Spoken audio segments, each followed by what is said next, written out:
Live from the VVR studios in downtown Boston, it's showtime. Welcome to Violent Vinyl Radio. I'm your host, Des, and as always, I'm joined by my two co-hosts. First up, the podcaster holding all the aces, Dangerous Dave. I'm feeling a little slutsy tipsy today. Hi, everyone. Oh, no. And last but not least, the podcaster who likes the dark side of the beat, Lisa. I want my fingers burned from carrying the torch. That's a quote from Jizzy. It's a good one, too. Is it? Talking about how he will continue on the hair metal torch. Mm-hmm. It's going to be a long fucking show. As always, the mission of this show is for us to introduce each other and you, the listeners, to albums and bands, which you may never have heard before, while also discussing the classics. So sit back and enjoy the show. Speaking of the show, Dave, where can the listeners find this? Well, if they're listening, they probably know, right? It's always kind of confused me why we do this, but go ahead, tell them where they can find it. Sure. Well, if you're new to the show, we are available on most podcast outlets, and check us out on YouTube. You have your choice of Spotify, Apple, YouTube, you name it. Give us a listen, like, subscribe, and share. Hey, tell a friend about us. You guys did a great job leaving comments last week, so I wanted to congratulate you on that. Please keep it up. You can find us on all our social medias, too. We are on Instagram at VVR Podcast Insta, and we are on Facebook at Violent Vinyl Podcast. Right. If you guys want to help us keep the lights on, head over to the merch store at vvr.printify, printify.me. Still haven't updated the t-shirt design or the costume design. I'm going to tell you why. Because you guys haven't even bought the fucking best design that I have in the fucking barrel yet. So get over there and get yourself a Violent Vinyl Radio t-shirt. I mean, fuck, man. Even if you don't like the show, it's a fucking killer shirt. So fucking do it. Do it. Go fucking buy that thing. All right, guys, let's end. Dave, you're right. You know, they did leave a ton of comments on this last episode, and it just proves that it helps the algorithm because, I mean, like, we get literally no watches on YouTube. We're like a 50 view show on YouTube, which is like an absolute joke. It's our weakest platform by far. And I think we got like 75 views on that last episode, which is going in the right direction. So keep fucking saying shit. Dave, mailbag, what do you got? All right. Well, first, happy birthday to one of our hardcore listeners, Henning. This episode should be coming out right on your big day. Happy birthday, dude. Happy birthday, Henning. Happy birthday, Henning. Yay. Over on Facebook, we have earned top fan badges for pretty much all of Hanoi Rocks. Awesome. Nasty Suicide, a.k.a. Jan Stenfors, Sammy Yaffa, Andy McCoy Official, and Michael Monroe. Fucking awesome. Wow. So that's pretty cool. That is fucking cool. Welcome aboard to our newest Facebook pals, Battery 401, Rust from the Gypsy Freaks. Sure about that? 401, but 01 is spelled out. Okay, so that threw me off. Battery 401, Rust from Gypsy Freaks, Phyllis Mantell, Oxblood Forge, and Steve, their guitarist. Sorry, I'm trying to talk faster than my brain It's okay, works. Marbles, keep going. Philip Klieger, Keith Bennett, Elena, Rich Martins, Rod Rollins, Jeff Richards, Marco Mantovani, and finally, The Unsatisfied. Nice. Last minute addition to that, Mark Alden Taylor from the Freeform Rock podcast has also followed us, and we followed him back. Awesome. I hear his name all the time when I listen to the Decibel Geek podcast. So welcome, everybody. Welcome. Mickey Daenerys LaRusso loved the guitar on Dez's latest song, Smash Me Into Pieces. You guys have not heard that. You know what I'm going to do? I'm going to put that at the end of the show as an Easter egg. So when the whole show is over, that's what's going to take you out. Smash Me Into That's Pieces. pretty cool. Yeah, so there you go. Nice. That'll be fun. Thank you, Mickey. Keep listening. Thank you, Mickey. On our latest Hanoi post, both Randy Carter and Mike Bella checked in talking about Michael Monroe and his local Boston shows in the past. And finally, we have Ben Brooks and David E. Black both checked in on Instagram for the Hanoi Rocks episode. Ben says, yes, another Hanoi Rocks, one of my top 5 bands of all time. Not only have they inspired my guitar playing, but also how I dress. Nice. End quote. Same here, Ben. Nice. Ben must look great and play great. That's right. Lisa, what do you got? I got more mail on this episode than we have ever had before. Nice. So Sean Martello, hi Sean, What's up, said I had said in the last episode that he was one of the people who introduced me to Hanoi to begin with, and he said, "Fucking Hanoi rules." Lisa, did I really introduce you to Hanoi lots of years ago? Great job, guys. Love the listen. Made my day at work and gave me a little chuckle when I heard you say that. So, so fun. That's so Sean. So Sean. Fucking Hanoi rules. Yeah, and David E. Black tells us that our episode helped him through the last hours of his workday when we released it on Monday, because we did release a little late last time. We did. We heard from Eric Skelf from The Unsatisfied, who says, I love Michael Monroe. I bought the record in the import section of Rat's Records. Back in the 80s, in his hometown, they had a record shop that was a barn, and he bought all of this and more by the Dead Boys and Bowie's The Man Who Sold the World. And the cover of Hanoi Rocks record is how I fell in love with Michael Monroe. What a great name for a record store, Rat Records. Isn't that That's great? Incredible. Love Rat's it. Records, yeah. It's badass. And he said, hey, Lisa, thank you. Everybody listen closely. He said, you're a smart motherfucker and a genuine rock chick and a powerful muse. You'd get along with Lisa Bella. That's his wife and the force behind the art that we said last time. Yeah. She's also the same.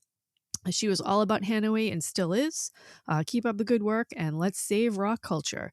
I've had lots of talks with Eric about saving the rock world and getting people out to the live shows. So thank you very much, Eric. And speaking of Eric and Lisa Bella and The Unsatisfied, I got a note from one of our favorite listeners, Kim, who tells me that she has connections to The Unsatisfied. She said, I'm so happy that you're reviewing The Unsatisfied. The band has been a staple in my musical journey. So many great times with the band. I hope you check out more of their stuff. And Lisa is the best. That's Lisa Bella, not me. Going all through the years, she has managed to control the chaos that we call Eric. She says she has traveled to see the band The Unsatisfied many times and even babysat for Eric and Lisa when the kids were young. Eric has always respected and treated his wife like a queen. It's nice to see Lisa Bella put on the level she deserves to be treated. So is it a small world, or is it me that Kim happened to personally know the band that we featured on our last episode, one of our biggest listeners? That's right. So Kim also tells us that she was sneaking out at 15 to go see The Unsatisfied shows. And her husband, who recently had a birthday, by the way, happy birthday, was in a band called Hellstormer with the drummer from The Unsatisfied. So super small world. Yeah. We have a few more comments from Adam Ray Wolf says Hanoi is his all-time favorite. Derek Malone says he saw Hanoi Rocks at the Paradise in Boston in 1984, and they were signing autographs for kids out in front of the place that afternoon. How much would I have loved to have seen that? Incredible. I was too young for that. But incredible. Yeah. Wow. And then, of course, Russ Chalmers from Tin Pan Alley, who I interviewed on the last podcast, shared our podcast segment and said a lot of nice things, as did Eric and Lisa Bella and the whole Unsatisfied crew as well. So thank you, everyone who shared the episode. It made a huge difference. Yeah. Congratulations on that Hanoi show, dude. So Lisa, guys, before the show, so I've been sick with like a chest and head cold for like 2 days, like a nasty little Slimer. And, my wife got me some Theraflu before work today. I got home from work and she goes, I got you the box of Theraflu. So the daytime or the nighttime? Well, Theraflu? She got this. It was like a big box. So I opened it up and there were 2 boxes in it. And I just assuming it's just fucking like, BJ's, whatever. You're going to get a big, it's all Dayquil. So I fucking make the little hot thing of tea and I drink it. This is like 45 minutes ago. And I fucking lay down. I start falling asleep on the couch. She's like, dude, why'd you take the nighttime Theraflu if you're going to do a podcast tonight? Yeah, so there you go. So on top of the edible, this will be good, doused fucking Cafex thing I'm drinking, I've also done a full dose of nighttime Theraflu. So if we lose Des during the show, we'll have to yell real loud to wake you up. Oh my god, such a fucking spaz. It probably just brings me down to like normal fucking level. All right, keep going. Is that it? Yeah, that's it. That's No. all I got. All right, it's good stuff. So thanks for participating, everybody. Thank you for interacting with the show, and let's keep it going. Get this thing growing.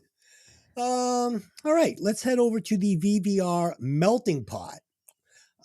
As you know, we are trying to share music from independent bands and songwriters, and this week we are featuring Rusty Crowe and his former band, Fighting Friday. So what do you got on these guys? So this week we got a submission, as you said, from Rusty Crowe. He is also the drummer of 80s hard rock cover band Gypsy Freaks. Never heard of them. So yeah, Fighting Friday was one of his other bands out of Boston, Massachusetts. Were known for insane mashups. They write in any style and cover any song, according to their Facebook. They also retired the band last year in 2025 after a 17-year run. These guys were playing to big crowds all over the Boston area. Lisa, what you got on these guys? Does anyone know that we've got a video to watch, right? And we have a song to listen to. Oh yeah. In the video, there is a very beautiful girl. Does anyone know who she is? I do not. Dave? I don't know. Okay. Rusty didn't tell me. So the song name is Candy Lynn, right? So it's about a girl. Candy Lynn is played by a woman named Rhianne Harms. Okay. Rhianne Harms was Miss New Hampshire in 2012. Oh, wow. And after graduating from the University of New Hampshire in pre-med and psychology, she's now the VP of people operations. It's basically like HR. I'm sorry. She's the VP of people operations at Piaggio robotics company, right? She's also a special effects fabricator and has been worked for a few movies, including Deadpool 2 and Star Trek Beyond. Damn. And she's acted in a bunch of stuff. And anybody know where the video was filmed? Nope. Could you? You're close. You're Okay. close. It's. You could clearly tell it was a Massachusetts town, right? Lynn, Yeah. Massachusetts. For Candy Lynn. You're even close. You're closer. Charlestown. Was it in Not quite Charlestown? there. Not quite there. It is Lawrence, Massachusetts. Lawrence. Yeah. Right down the street. Right, which is, I think, the perfect place to have a video of a song about this subject. Oh, you Sure. think so? Yeah. Yeah. But let's hear the song. All right, coming to you hot from the VVR melting pot, I present to you Candy Lynn.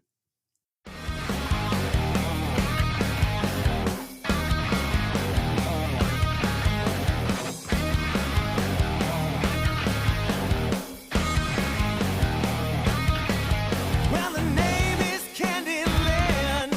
She's from Seattle, Washington. She's on the Jenny Craig program. Now she's strung out in her yard at a trashy sea-tack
right. Nice job, boys. Let us Yeah. get Really good. started on this one. So, first of all, Rusty Crow. Come on. That fucking name is great. It reminds me of fucking Rusty James from Rumblefish. It's a tough name. Good for you, buddy. Next for the song. This sounds great. Right off the bat, this was not what I was expecting when I put this track on. Right off the bat, really solid production. Like slick as fucking grease. It was awesome. Next, and you know I'm a lyric guy. Great lyrics. Tells this really, really dark story. Like if you listen to the lyrics, because the song itself is delivered in this super polished, like pop, perfectly executed way that's like ready for the fucking radio immediately. But the lyrics are just, they're awful, but they're great. Like if you know what I'm saying. Great harmonies in these vocals. It's sneaky cool. In the second verse, we get these nice moments when the band kind of lets the vocal stand on its own. You know, it's just basically the drums and the vocals. Sounds so dynamic, so clean. The band sounds totally dialed in, super, super tight drums and bass. This one for me easily could have been a hit single on the radio, like late 90s, early 2000s. It was like ready to go. This one was ready to go. Really good. Dave. Great sound. Big guitars, Hendrixy riff, slamming drums. Great job, Rusty. Good singer. I will forgive them for the rap style section in the middle, I guess. The shredding guitar solo kind of makes up for it. But it is pretty impressive video. According to the credits, Logan Godfrey was the director and cinematographer. Nice job, fellas. But Dave, that rapping section, that's what made it like ready to go for the radio, like late 90s, early 2000s, you know, like Smash Oh, Mouth sure, or like something like O-Town. dude, or- it was, or it was just, a butterfly song. yeah. Oh, Come my lady, come my lady, you're my butterfly, sugar, baby. come my Crazy- lady, come crazy my lady, town. be my Crazy butterfly, my Crazy sugar, town. my baby. Dude, that is a guilty pleasure for me. That shit comes on. I turn my Oh. fucking radio up and I am shifty shell shocked for like 3 minutes. Okay. Lisa, no, you don't like that song?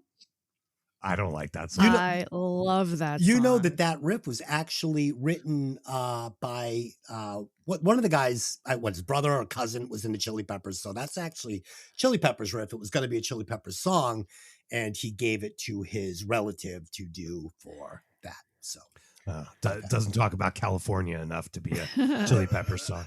Chili I think Peppers. they sweetened it up a little bit. I think they would have made it a little more dirty if it was going to be a Red Hot Chili Oh Peppers God, I song. fucking love that song. Lisa, what do you got on this song? So I kind of have the same reaction as you does. This is not what I expected when we opened this up. Knowing Rusty and knowing the music that I've seen him play, this was about the furthest thing that I expected when I opened up this video. It's like high energy pop punk. Like there was that pop punk movement in the late 90s, I guess you would call it. Sure. Great guitar riff. Singer has a fantastic voice. Fantastic. Like reminds me of like the punk resurgence of the late 90s, like Papa Roach or like 3 Days Grace or something like that. He himself is super high energy to match the song. He's like right in your face, and they have, I don't know if it's a fisheye lens, but he like comes right at you in the video. Great lyrics. Candy Lynn always wanted to be a star. She was singing karaoke at a topless bar. When a stripper offered her that cha-cha-cha, so she pawned her jewelry and sold her car. So good. I love it. So good. It's so good. By the end of the song, she's got no teeth. She's fucking a disaster. Yeah. It's so good. She's a trailer park beauty queen whacked out on methamphetamine. Like, Yeah. is there a more beautiful rhyme than that? This song was fantastically written. Yeah. Totally unexpected rapping, as I say, but you know, that's what everyone was doing back in the late 90s. Linkin Park and all those kinds of bands were Sure. doing that. Yeah, not my favorite part of the song. And that's a different guy. It's not the singer, right? It was a different guy. I thought it was a singer. Oh, maybe it was. He was completely looked a lot different. I Yeah. could be wrong. And this music video produced beautifully, super clean. Everything is balanced. The girl, I'm going to say it again, was absolutely gorgeous. They picked like just the right person for this, and turning her into a junkie who at the end kind of just hits rock bottom, and they like made her all up to be like a junkie after being like so gorgeous was just really crazy. Totally fun, even though it's a serious, and this is a serious topic, okay? A girl becoming a junkie and like Well. losing all her shit. But this song is so fun. Dude, Like, that's what I was saying boppy, was so like, sneaky about it. It's such a yeah. dark song, but it's like presented to you in this like pop polished package. It's just like, wow. Yeah. My only critique of the video is that you don't really get to see Rusty in it. Like every time that you can see someone playing the drums, the singer's standing right in the middle, and I don't get to see Rusty at all. So that's my Rusty only critique. James. Yeah. He needed to peek out from behind He the should drums. have, yeah, because I didn't get to see him. So yeah. Come out and fight Rusty James. Okay. Yeah, good stuff. Yeah, dude, I did a song with the Brats back in this time period, and it was called Shuffle and Dice. It was really good. We spent a lot of money recording it, and I was listening to it the other day, and I'm like, we did the same thing. We put this fucking rap section in it, and back then it was the greatest thing ever. I listened to it now, I'm It like, was. ruin the song, ruin the Yeah. fucking song. But back then, I thought it was the most cutting edge thing. I'm like, oh, Everyone was doing a crossover, but even the rap Yeah. bands were doing crossovers. Run DMC came Yep. over into the rock world. Beastie Boys were huge. Everybody, Mark McGrath, everybody was doing Yeah. it. Everybody was doing it. But yeah, nicely done. Hey, they did it and they did it fucking properly. So there you go. Yeah, they did. All right. Nice job, guys. Thanks for sending that in. We really appreciate it. Keep them coming. Let's keep getting these submissions. The melting pot. This is becoming the best part of the show. This is fucking what people, this is what's getting Violent Vinyl Radio out to the people, is bringing all of these musicians, these like-minded people together to discover this new music and to get their music out to people that want to hear it. So keep it coming in. We appreciated that. As for tonight, oh boy, everybody buckle up. This is going to be a fucking show, let me tell you, okay? Tonight we'll be discussing Blackout in the Red Room, the debut studio album from Love Hate. Produced by, Lisa, who is this one produced by? Oh, I didn't even check. Was it Tom Werman? I put it in the script. I thought. Yeah, I'm not reading this because it was blank to begin with. Fuck it. It was produced by Tom Werman, Yeah. except for She's an Angel, produced by David Kahn and Tom Werman. But I will have some notes about Tom Werman's actual participation in this in a little bit. Fuck it. Okay, you probably read the same thing I did. Yeah. Dave with the assist. Released on February 22nd, 1990 on Columbia Records. The album peaked at the I can't believe this, at the 154 spot on the US Billboard 200. Hanoi did not appear, but this fucking dish rag 154. Okay. And okay. didn't Typo Negative also didn't appear, Yeah. I think, on Billboard either, Sure. and this did. Sure. Yeah. Fuck that shit. Shows you what that fucking list is worth. Okay, the band's lineup was as follows. Pearly Jizz on vocals. Ugh. John E. Love on guitar. Skid Row's on bass. Rhythm guitar on Slave Girl. 12-string guitar on She's an Angel. And Joey Gold on drums. Dave, what do you got on this triumphant trio? Yeah, that's Oh, there's It's four of them. people. Four guys. Oh no. it's a quartet. How's that medicine treating you there, Des? I feel great. The Theraflu is kicking I in. feel great. So the band was formed in Los Angeles in 1985 when singer Jizzy Pearl joined. At the time, they were called Data Clan. According to Discogs.com, they had a vinyl EP come out on Suede Records, SWADE, in that same year. They looked like a bad Duran Duran cover band. It was not good. The Love Hate name came along in 1986, and the band experimented with their look and sound while they tried to secure a record deal. I got to disagree with you on the look. I thought the look was fabulous for Ugh. Data Clan. Oh, I'm going to check that out. Yeah, look on Discogs, Data Clan, DATACLAN. Look at the album cover. In 1987, the band had some success getting in on soundtrack albums. One of their songs, Fraulein, was used in the movie Critters 2, and an early version of She's an Angel, titled simply Angel, appeared on the A Nightmare on Elm Street 4, The Dream Master soundtrack. Dave, Yes. It looks like three of them look like George Lynch. One of them looks like Jeff Pilson, and the other one looks like Bobby Blotzer, maybe with black afro. I don't know. It's weird. In Miami Vice jackets with skinny ties. Yeah, I don't like it. I love I it. don't They, like it's like a clash between like Depeche Mode and Duran Duran, and they look great. God. Yeah, it's ugly. It's not a good look. Bassist Skid Rose is credited with all the songwriting on the album. He also reportedly painted the album cover under the fake name Skippo von Rauschenberg. In December 1988, the band finally got a record deal with CBS Columbia. Producer Tom Werman is a familiar name around here with his production work, including albums by Cheap Trick, Motley Crue, Twisted Sister, and Dokken. We have not encountered David Kahn before, but he's produced albums by the Bangles, Fishbone, Matthew Sweet, and Tony Bennett. He's also credited on this album playing cellos on She's an Angel. According to an article from Classic Rock, issue 116, February 2008, by Dave Ling. Lisa, do you want to read that quote, which I'm sure is the same one that it you is read? not the same one because I have more information than you do. So you go right ahead. Okay, so this quote from Classic Rock magazine is Tom Werman was paid $75,000 by Columbia to oversee Love Hate's debut, but according to Jizzy, only blew the band's perception of what a producer does. His engineers did most of the real work, end quote.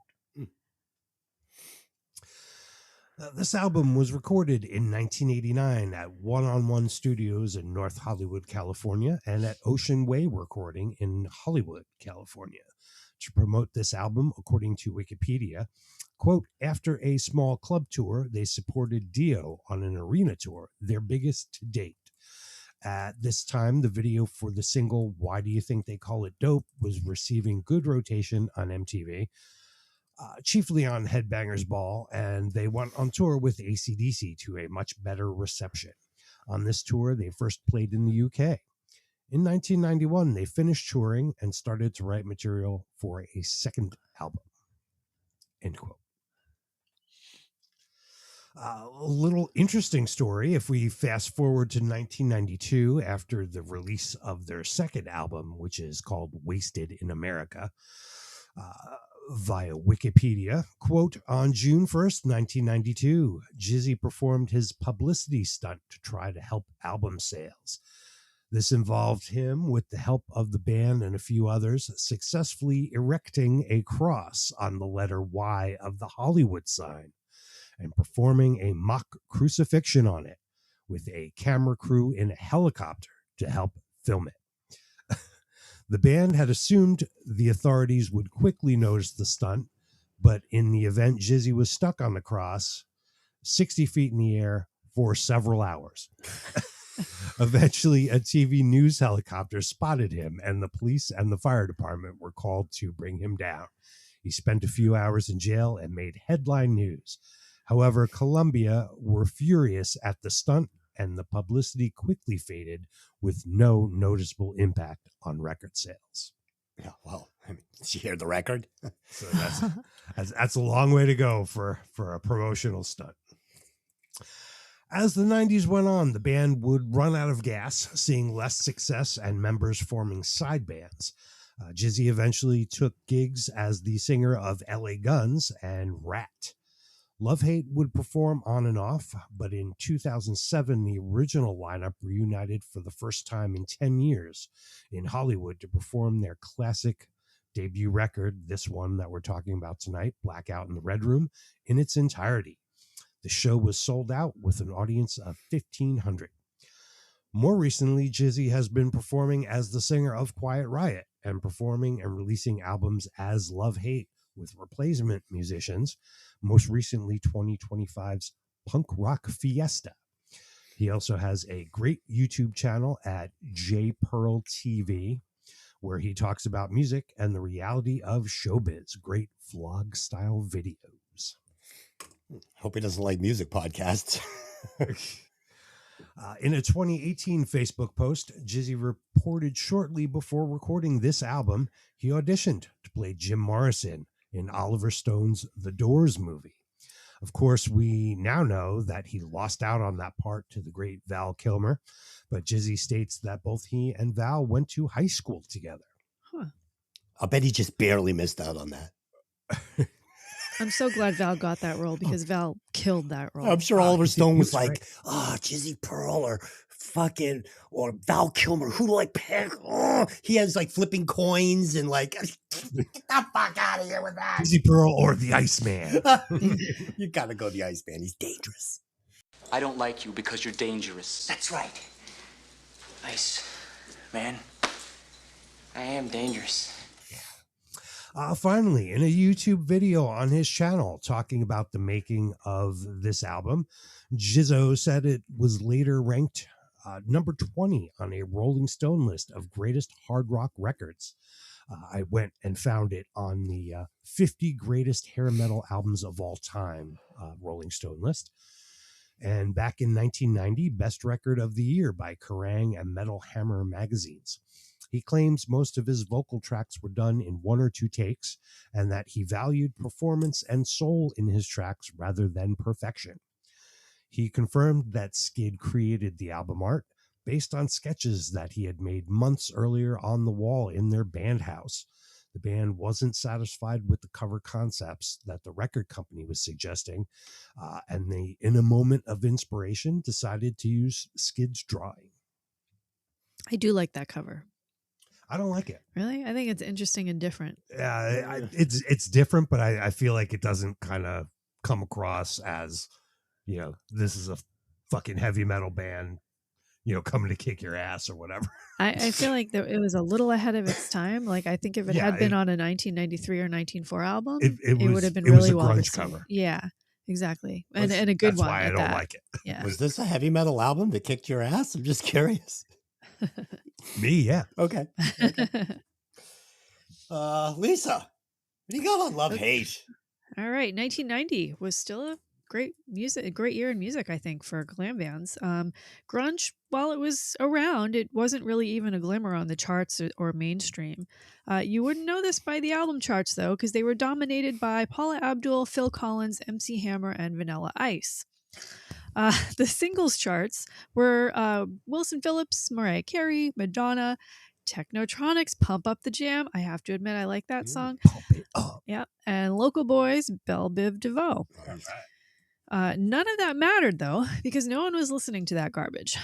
This was the year of some pretty good albums. Steve Vai's Passion and Warfare, Pantera's Cowboys from Hell, Mother Love Bone's Apple, Alice in Chains' Facelift, Black Crowes, Shake Your Moneymaker, Cinderella's Heartbreak Station, Extreme Pornography, Jane's Addiction, Ritual de lo Habitual. I almost picked it. I almost picked it. Love that album. Poison's Flesh and Blood, Slaughter Stick It To Ya, and wouldn't you know it, Warrant's Cherry Pie. Ugh. God, you took a crap on that. Go back and listen to that episode, people. But to be fair, that's a pretty nice list of albums for that year compared to what was on the charts. That Jane's Addiction album, I listened to it like a week ago, and Dylan and I discussed it. Man, it definitely has the essence of Nothing Shocking. It's a good album. It's a good album.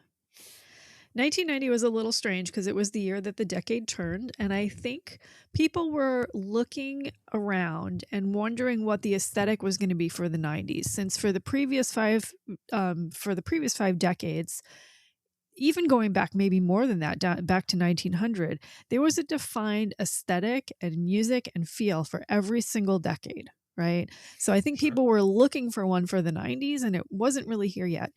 In 2000, though, I think that all changed because from 2000 until now, you can't tell the difference between, 2000 or 2010 or 2020. It's all looks and sounds the same. Yep, just turned into a big mess. Yeah, I don't know what happened there. That's the whole theory that the world ended in 1999 or at the millennium, and we're all in the other side now. And I had to be a painter in this simulation.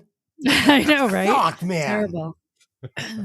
We're in the wrong place. So 1990 was a difficult time, I think, for our first album because really, it seemed like anybody who came out after 89 had a really hard time getting in that second album, like before grunge fell off. Yeah, it was too late for Right. metal. Too and late for glam. metal, too late for glam, Yeah. too early for grunge, too early for kind of the next thing. So it was like just a really tough spot. But the thing about this band is they started technically in 1985, right? Which would have been a great time to put out a first album for a glamour metal band. But they were futzing around with Data Clan at the time, right? So I think they're kind of discovering themselves through the early 80s before they actually put it together to put it on an album. Kind of destroyed their chances of like superstardom, which they may have had if they came in a little earlier. No, Well, they wouldn't have. Another thing that they said from a Louder Sound article, being tied to a 3-year co-management deal with an individual that the band later called an utter loser, a raging alcoholic, and a gun-toting psycho, distanced them from the breakthrough that they craved before 1990. So in 88 and 89, the critical years for music where they should have been putting out an album, they were under a co-management contract that was holding them back and maybe stunted what could have been a pretty big career. Yeah, in one of the videos I saw, Jizzy was talking about basically when they got their record deal, they had to spend a lot of their money just making problems go away. Yep.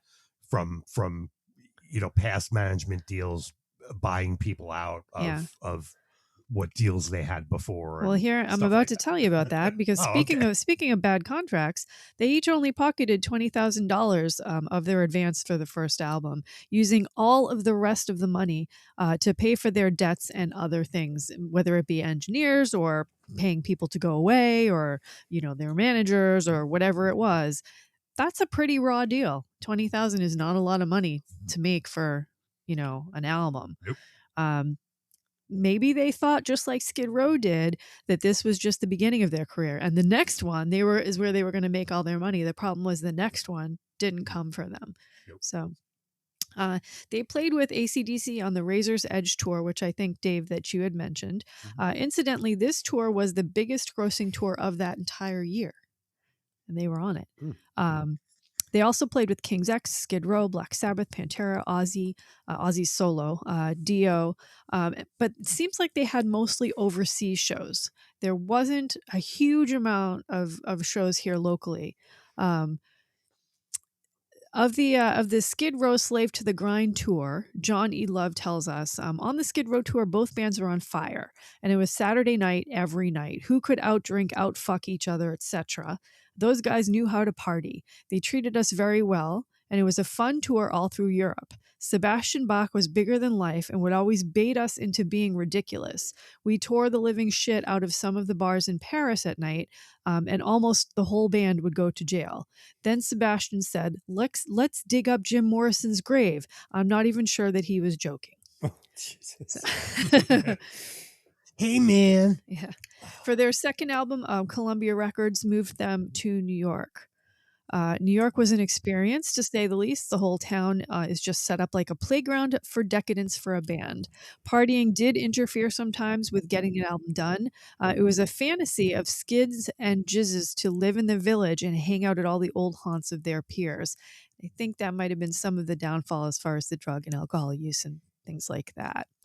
At this time, Skid started arguing with the label. This is also right around the time that Sony bought Columbia. There was a lot of pressure to be radio friendly and to shift to grunge, and it wasn't sitting well kind of with the band. When their next album came out on an indie label, the label just didn't have the distribution, despite both critical acclaim and heavy radio play. Overall, they would have 9 studio albums.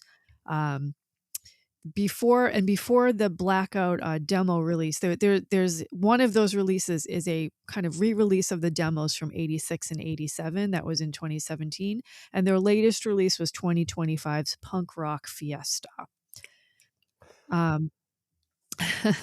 In a weird irony, their charting height came from their 1992 Wasted in America album, which hit number 38 on the UK charts. It actually didn't chart in America. So Wasted in America didn't chart in America, but it did chart in the UK. How about that? I would fucking consider these guys like a funk grunge Yeah. band. Like when I watch Blackout in the Red Room, that is way closer to like an Alice in Mhm. Chains video than it is to like a Poison video. Yeah, I totally agree with that. Yeah. Some of the former members include Carrie Kelly, who we know played with Alice Cooper, J.D. Lane, Vince Neil, Ellie and Guns. yeah, Ellie Guns. Project Rock with James Kotek from the Scorpions and Rudy Sarzo, and he's currently in Night Ranger. Dave Moreno from Puddle of Mud, Alex Grossi from Quiet Riot and Hookers and Blow. Chris Von Dahl, who briefly sang LA for Guns. LA Guns. Yeah, just a little short time he did. Cherry Street. Yeah. Cordell Crockett from Ugly Kid Joe, Mark Torian from the Bullet Boys, Matt Starr from Ace Frehley's band and Mr. Big, Tracy G from Dio, all played in this band. Interesting. Their current lineup, I really don't know if I should read this because there's actually two bands going right now that are Love Hate. One of them is Jizzy Pearl's version of Love Hate, and the other one is Johnny Love's version of Love Hate. I cannot imagine there's that much of a demand for Love Hate. Come on. Yeah, they do play regularly. And actually, I'll tell you in a little bit how often. But the problem is that I said, I thought Johnny Loves was the real one because I think he actually owns the name, but Jizzy Pearl still plays under the name too. So I guess they haven't done the legal you can't play as them thing. I always identify the project with the original singer as the real project. That's the only one I would go see if I was going to go see one. Okay. So let's talk about Jizzy just for a moment here. James Wilkinson, he was the frontman for Data Clan before they became this band. He took over singing for Data Clan when the original singer walked out of their tour in Japan right in the middle. So, yeah, he's got quite an interesting history and has been known as the most wanted singer in rock for a time. As all the bands from the glam era were falling apart, he had all the jobs that he wanted. Jizzy was Jimmy. I want to call him Jimmy because I don't like saying Jizzy. Call him Jimmy. I'm fine with that. Call him James. Let's do it. Yeah. Jizzy was known for his outlandish behavior and stunts, which were sometimes funny and sometimes awful and cruel. You could call him Jimsy. Oh, Call him Carl. Yeah. He's most notably known for, as Dave shared with you, the time he attached himself on a cross to the Y in the Hollywood sign. So they actually didn't have a helicopter crew of their own. That's not how he was discovered. Okay, that's what it said on Wikipedia. I just copied it, word for word. So it turns out that he was up there for a while, and it was finally the KABC News helicopter that spotted him on the Y after he'd been there for a while, reporting to the police that a long-haired man with a belt buckle spelling out Jizzo was being crucified on the Hollywood sign. Hey, look at that guy. A shirtless long-haired man to top that off. He had wanted to do this before the band was signed. This was actually a stunt that he had planned for even before they had an album, trying to get them self-noticed, but never got around to doing it and decided to do it after his album was released to drum up stuff for the band. He was arrested for trespassing, giving the excuse that he was making a plea to the rock gods. The stunt would give him 15 minutes of fame. It didn't do very well, and actually, the label was angry enough to drop them shortly after. He said in an interview with Louder Sound, "I look back on it and simply marvel that I didn't plummet to my death." 2 years later, Jizzy would use the original KABC footage as the introduction for his appropriately titled song, "You're Gonna Miss Me When I'm Gone." If you haven't seen that, I'd highly recommend it. It's amazing how he hung way up there for hours. He's pretty high up there, and it's definitely extremely dangerous. Nowadays, I wonder if he would be put on like a psych hold after doing something like that. Yeah. Incidentally, I think over the years they've increased security. They've yeah. fenced off the Hollywood sign. Like you can't even go up there now. Yeah. And they refurbished it a few times, I think. The Y in the Hollywood sign was refurbished after a donation by the Hollywood Chamber of Commerce in honor of Hugh Hefner, founder of Playboy. That happened in 1978. And as a side note, Alice Cooper funded the third O. That's right. So How much does it we've cost talked to about that. refurbish a letter? Well, this was 1978. If I remember, they didn't pay very much for each letter. It was, I want to say it was like $12,000 per letter or 10 something. grand or something. Yeah, something like that. I am currently selling the H on eBay right now. You can't actually take it home, but you own it. But you own it. Yes, Yeah. check it out. Yeah. Yeah. Skid Rose, speaking on Jizzy in a Louder Sound article, says Jizzy was banned from most of the clubs on the Strip. The singer also did his best to banish himself from those which he was still welcome. Jizzy says he would indulge himself in all-night orgies of sex and violence, fighting, drinking, and driving, and vandalizing. It was hard to watch all your friends getting record deals. Sometimes I even bit people on the street. So maybe a few reasons why people just don't like him. I already have love-hate fatigue, and we're only not even got to it yet. Skid Rose, Jizzy Pearl. He wants to bite people. I'm out. I'm out. Going. He almost fell when pissing off the top of a 6-story building when drummer Gold grabbed his shirt just in time before he fell to the ground below. So there's that too. Cheating death left and right. Oh my God, like a superhero. Yeah. He joined LA Guns in 1999 as their singer and recorded the album Shrinking Violet that same year. The lineup at the time was Pearl, Tracy Guns, Crypt, and Steve Riley. Johnny Crypt and Steve Riley. And he was essentially pushed out when the classic lineup reunited shortly after.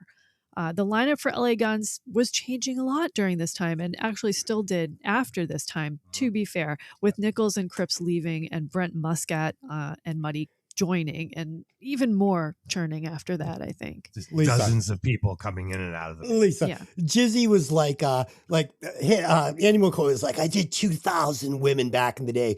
And Jizzy was like, what was his bid again? 2,000. I did 2001. One-upper. He's a one-upper. I don't even know him. I know he's a one-upper.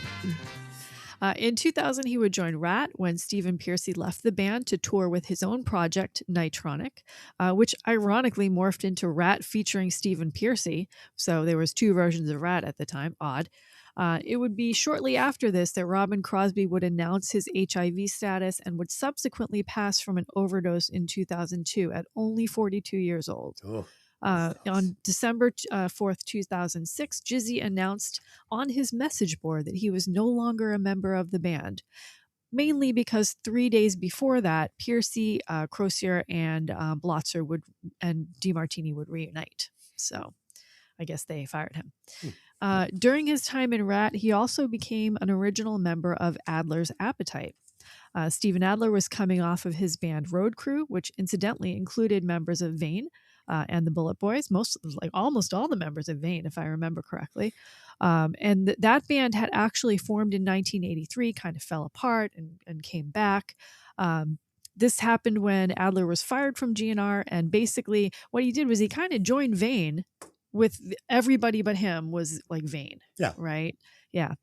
But they changed their name to Road Crew instead of staying Vane. It was a cool idea. It was a cool idea. Happen. I love the name. I love the idea. It just didn't happen. Yeah, Davey Vane, Ashley Mitchell, Delana Scott, and Sean Rory at the time. Yeah. Yeah. So former Slash Snake Pits guitarist Kerry Kelly had first formed the band in 2003. Adler, Faster Pussycats Brent Muscat, Rat bassist Robbie Crane, and then Rat singer Jizzy Pearl. That's so strange to call him Rat singer. It's former Love-Hate singer, right? Is that what we should call him? It's strange to call him Jizzy Pearl. All right, fair, yeah. As we've seen in other supergroups, the artists in the band often have other commitments to other bands because they're big, huge artists, right? So when this band toured Europe, it would consist of a changing list of members. In 2005, Steven Adler announced his new lineup, which did not include Jizzy, but instead included Sheldon Tarsha of Icon and Quiet Riot, Enough's Enough bassist Chips Enough, Tufts guitarist Michael Thomas, and Izzy Stradlin's guitarist J.C. Longoria in place of Pearl Crane and Kelly. He would rejoin LA Guns in 2009, another chaotic year for the band, seeing lots of different lineups. Muddy, Mick Cripps, along with Danny Nordell and Donnie Gray. Danny, I love him. Yep. He's the best. Oh Slim my God. Tender. Slim Tender. Hello, Slim. Friend to the show, Danny. They would all, Danny would actually leave pretty quickly after Jizzy joined and would go back to Faster Pussycat. And I'm wondering if it was because Jizzy joined. I don't know that for sure, but we should ask him next time. Jizzy would leave the band less than a year later, and female singer Delana, who was a finalist in Rockstar Supernova, would replace him. In LA Guns. Yeah, no albums recorded during that stint. Right. So, yeah. He would join Quiet Riot in 2013, replacing Scott Vokun. His first run with this band lasted until 2016. So 2013 to 2016. Quiet Riot, we'll just say it, it's a powerhouse band and a big name in metal, I would say. But they've also had lots of lineup changes over the year, and currently, present day, have 0 original members. So are they a cover band? Yes. At the time, the lineup was drummer Frankie Banali, who had been in the band on and off since 1982. So he was the closest to an original member that they had at the time, bassist Chuck Wright and guitarist Alex Grossi. In 2014, the band did something very original and released an album called 10, which included 6 tracks with Jizzy singing and 4 tracks with former singer Kevin Dubrow singing. Dizzy claims that he didn't feel prepared to record with the band so quickly, but is proud about how the album came out anyway. As we know, Kevin Dubrow had passed in 2007 from a cocaine overdose. These were recordings that he had left from before his death that drummer Frankie said he would have wanted the world to hear. So interesting choice there to split the singers in half on a single album. I don't think we've seen that anywhere else. A copy of this CD sold on eBay for $53 just a few days ago. Wow. So yeah. So be on the lookout for that next time you go to the thrift store. That's $53 more than any of my CDs are selling for presently. Yeah. Jizzy would leave Quiet Riot in 2016 to focus on his solo work and would not appear on the next 2 albums that they recorded. In 2019, unfortunately, the longest-serving member, Banali, was forced to skip some shows with fill-ins from either Type O Negative's drummer Johnny Kelly or Wasp's drummer Mike Dupke, if I'm saying that right. I'm sorry, Mike. Depending on their availability between the two of them. He revealed his diagnosis with stage 4 pancreatic cancer that year and unfortunately died on August 2020 following a 16-month battle. And there they are. Lisa's dismal facts of death. I'm sorry. Every episode. I just wait for it. I can't wait. I know. Jizzy rejoined the band in 2019 after the departure of James Durbin and is still their frontman today. As I briefly mentioned, Jizzy also had a solo project. He had 4 solo albums, starting in 2005 and ending in 2018. Vegas Must Die, Just a Boy, Crucified, of course he used that name, and All You Need Is Soul. The All You Need Is Soul 2018 album was released after he had left Quiet Riot to focus on his solo work. In 2021, he found a little more controversy when he criticized musicians for holding live streams for their fans, calling it pandering for money rather than a way to connect with fans while waiting for the venues to fully open after COVID. He was panned for saying that musicians had given up playing live, and he would later try to walk back his comments, agreeing that people needed to pay their bills. He's quoted as saying, "When's it coming back? I don't know. Nobody does.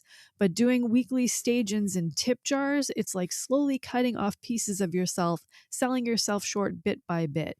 When it's all over, who's going to want to pay $20 or $30 to see your band when they've seen you for $5 or a donation of $3? It's the new normal, and it's virtual concepts. That's awesome. So instead of doing 20 or 30 a show, I guess I get to 20 or 30 shows a year. I guess I get to do just one. How exciting. What about the rest of the year? No more touring?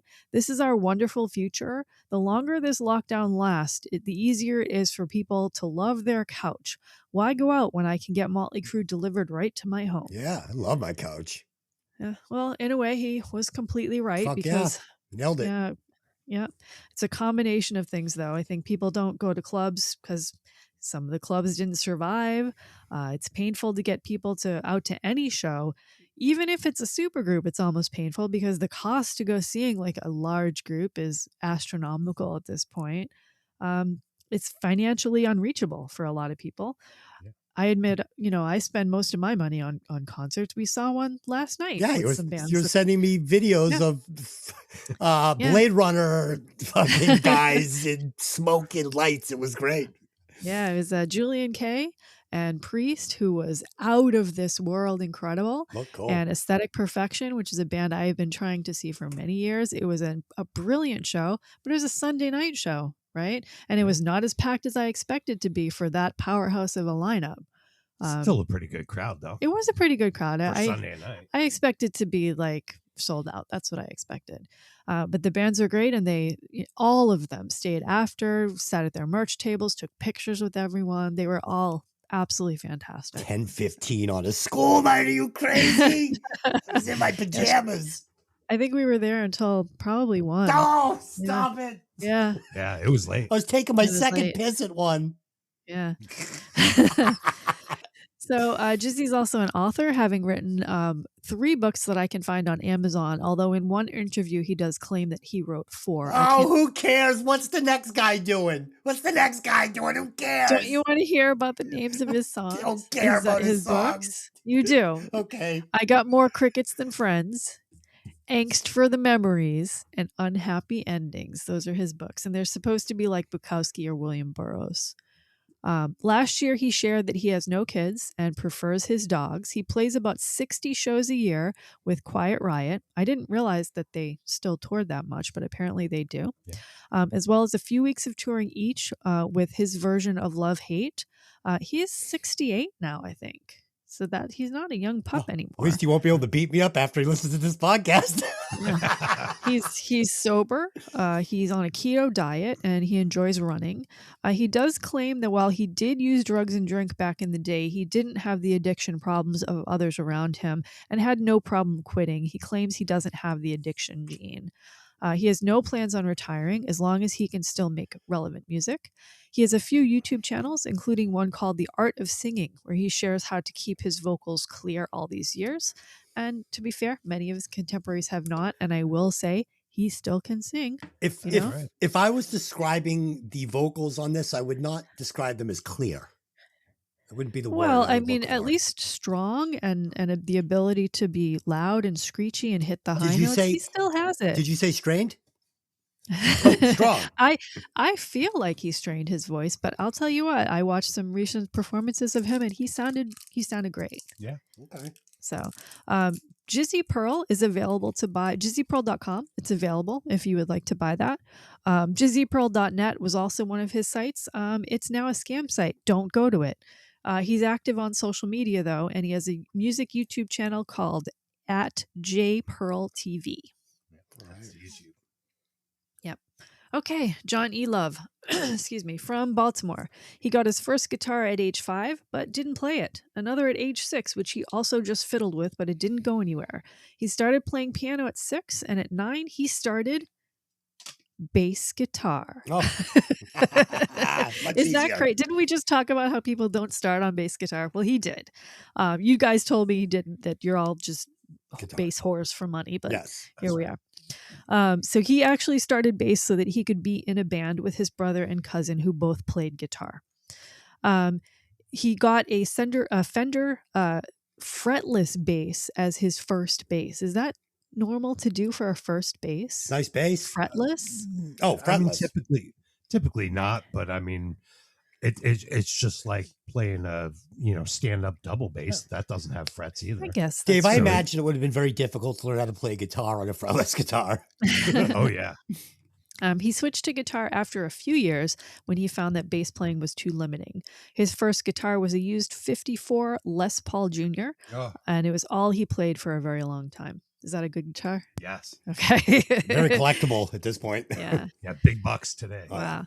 His first pro band was with his cousin, and it was named Meridian. They played original music like Aerosmith and Deep Purple style that they played. They made a record for Casablanca, and it was decided, that's when he decided that this was his life path. In the band Data Clan, which was the first lineup of Love Hate, started without Jizzy, he was playing electronica and actually did some, electrical stuff rather than guitars. They were one of the first bands running some of the newer drum machines and MIDI-capable synths. They were along the lines of Duran Duran, Depeche Mode, and they focused on getting girls to come to the show. Because if you could get the girls to come to the show, the guys would come to the show too. And it was much harder to go the other way. It was harder to have a band that the guys liked and get the girls to come to the show. That was much more difficult. Yeah, you don't see a lot of chicks at a AC/DC or Motorhead show. Right, yeah. They dressed like The Cure. And he said he learned from the Machines when he was in that band to play in time. The machine doesn't waver. He claimed the Cult's Love album was the first thing that zapped him out of electronica. He was childhood friends with Skid and Joey, and they played together for a while. He said in the beginning, when Jizzy joined the band, they were like the Four Musketeers, and it was really good in the very beginning. On the recording of this album, he says, we went into Studio 101, which is the same studio that Metallica spent a year recording the Black Album, and recorded all the basic tracks there. Within the first few days, I noticed Tom Werman, was always on the phone in the producer's lounge talking to someone instead of being in the control room with the recording engineer, Dwayne Byron. Werman and I had a big tiff over what kind of multi-track machine we would use. I was adamant about using two old decks that I had, which I considered magic, and he insisted that we use this new digital 32-track recorder. He won, so we had to rent the machine for the whole period of doing the record. Not only did we pay him a 5-figure sum plus 4 percentage points of the future sale for the work as a producer, but it later turned out he was part owner of the machine. So therefore, he was getting kickbacks for that too. Double dipping motherfucker. Yeah, I guess him. he needed to milk them as much as they could. That's good business. Yeah, so his team mixed the record and delivered it to Columbia, but David Kahn, did you call him Kahn? Yeah. Okay, David Kahn.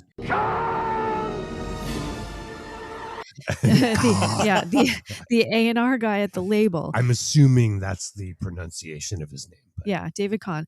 That was the A&R guy at the label. He said that the mixes didn't have the impact that my engineered demos had, which was on this, the older recording equipment. So they went back into another studio and spent another 5-figure sum remixing more than half the record. This album? Yes. I would have bought like a Ferrari or something. Incidentally, Werman pocketed $75,000 for his non-work on the album. Oh, they should have just gone with the first mix and bought themselves like condos or something. Yeah. He has good memories of this time in an interview from 2015. Do I think of the original four guys? Yes. No one plays like the four of us, so I'm always comparing it to how it would be if.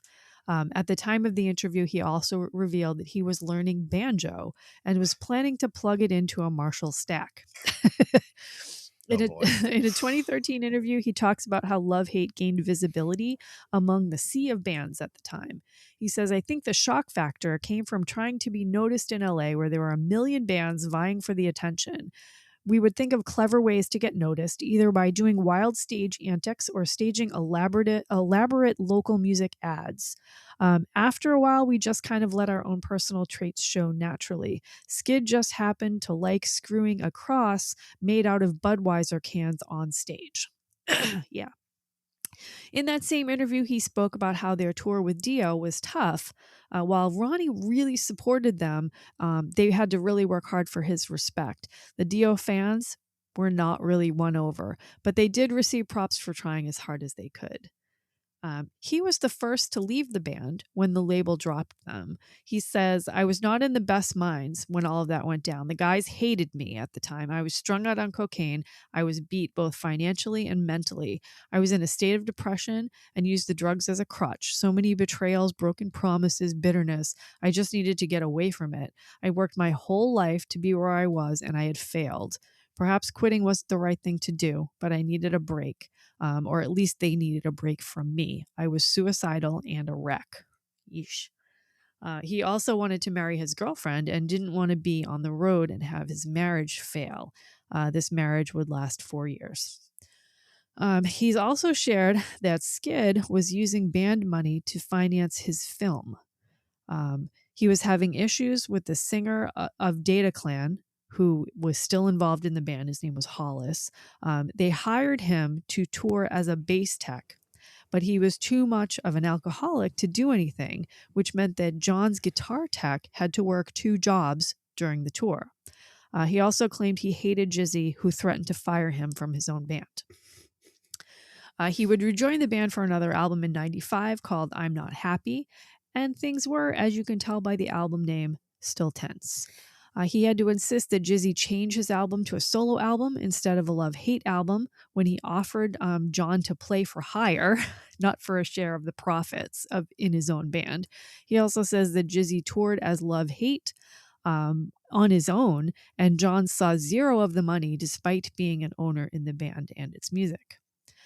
During and after Love Hate, he became a sound engineer, a passion that he started as a child with his 2-track reel to reel. He counts Eddie Kramer as one of his influences. We, of course, know Eddie Kramer, Hendrix, Beatles, Bowie, Rolling Stones, Kiss, Zeppelin, Whitesnake, Steve Vai, Anthrax, Cure. So he also had a band, John E. Love and the Haters, which may have been influenced by the Love Hate band name, I'd say. It was just a funny play on words. It wasn't meant to be negative. It included... what's his name? Crockett from Ugly Kid Joe, Cordell Crockett from Ugly Kid Joe, and Mike Dupke on drums from Wasp. He participated in the 25th anniversary of this album in 2015 at the Whiskey, a place where they had frequently played in the past. He wore his Blackout in the Red Room custom leather jacket from the original video in this performance. It's for sale on my eBay store. He has a daughter, Haley Marie, with his wife. He plays with a Bowie tribute band called Ziggy's Back, and currently still plays under the Love Hate flag with his own lineup and all new members. They played about a month ago at the Whiskey. Support your local talent. The next Beatles could be opening in a local bar by you. Not likely. Something he often shares. He's active on social media. He maintains the lovehate.band website, which appears to really be his own website and only talks about his new band. So that's when you can find him. So moving on to Skid Rose on bass. I couldn't find anything about if he chose this name because of Skid Row. I hope not. I hope I not. hope not too. But the timing is suspicious. Well, I mean, it's also it was a saying. It was like a famous. It's like either San Francisco or L.A. There's like a famous street they call Skid Row. Yeah. Dude, so it should have been Skid Mark. Aww. So I mean, it's like maybe. So he's the main songwriter, as Dave mentioned. His real name, Chris Rose, which is a name he used when he participated in Data Clan, and the name he basically uses today. He wrote all these words? He wrote most of the album, the music for sure. I want to know who wrote these words. Some of the lyrics as well, at least. All right. He's credited with writing all the songs. I just want to know who to yell at. Keep going. Yeah. So when the band was up and coming between the Data Clan and the Love Hate early era before the album, he had a job selling flowers on the street corner. He would hire kids to do the selling on holidays like Mother's Day, and he would make an obscene amount of money and would be able to subsidize their gear, recording budget, and everything else for an entire year from one holiday. In a Louder Sound article, he talks about the early days of the band. We played a version of Livewire by Motley Crue, and the place went wild. We thought that Motley Crue were idiots, and we only did it for fun. But for the very first time, arms went up into the air. After that, I felt born again. We consciously began playing a simpler brand of rock. That's a strange thing to say, isn't it? Because Motley Crue was huge at the time. We and finally- I don't think I would insult them. We finally played a good song and everybody reacted. What a Right? That's surprise. a very strange thing to say. Okay, I played our music. Everybody was asleep. And then we played fucking the Motley Crue song. Everybody stood up. Okay. So their demo, which I think I mentioned earlier, which was re-released in 2017, their original demo was produced by Rat bassist Juan Crosier. Several of those tracks ended up on the first album. Juan put us on the guest list for this Rat show in San Diego. There were probably 100 girls in the hotel lobby. For us, not being especially attractive or charismatic, it was an eye-opener. As we said, Skid drew the cover art for their debut album. He was also the one to coin their catchphrase, the stupidest band in the world.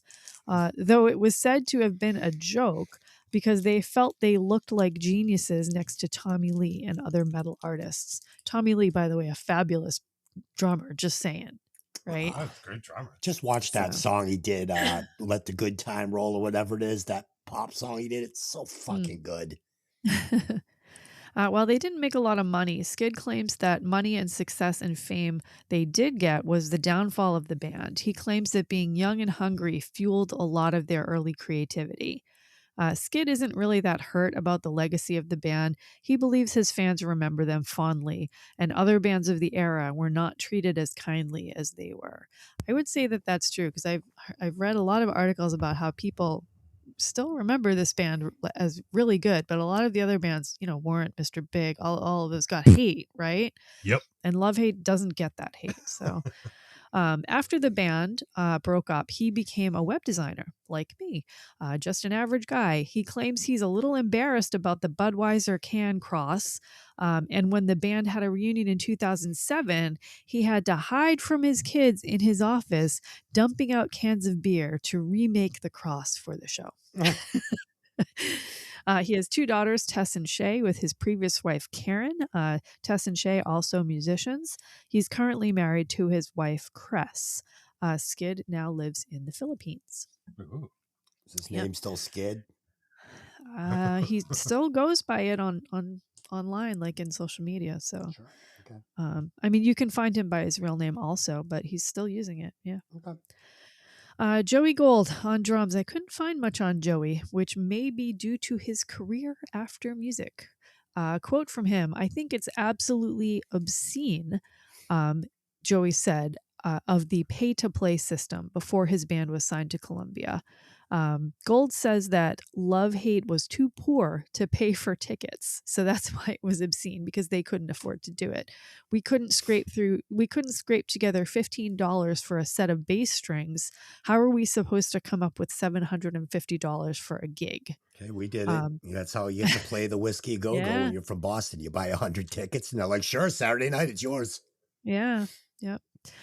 John E. Love had something to say about Joey's playing. John says that his drummer, his current drummer of the one of the new lineups for Love Hate, his drummer Marty Wilcox needed to learn the Love Hate drum part, and to do so, he took drum lessons from Vinny Appice. When trying to learn the parts, Vinny commented, "That's a drum machine."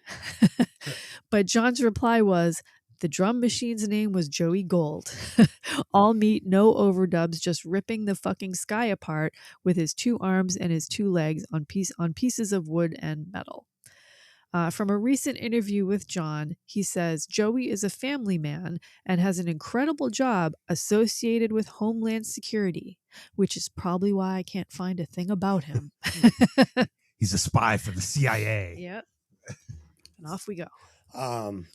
It was funny. The first year we played in Hollywood, we bought all those tickets, like I told you, and they let us headline on a Saturday night.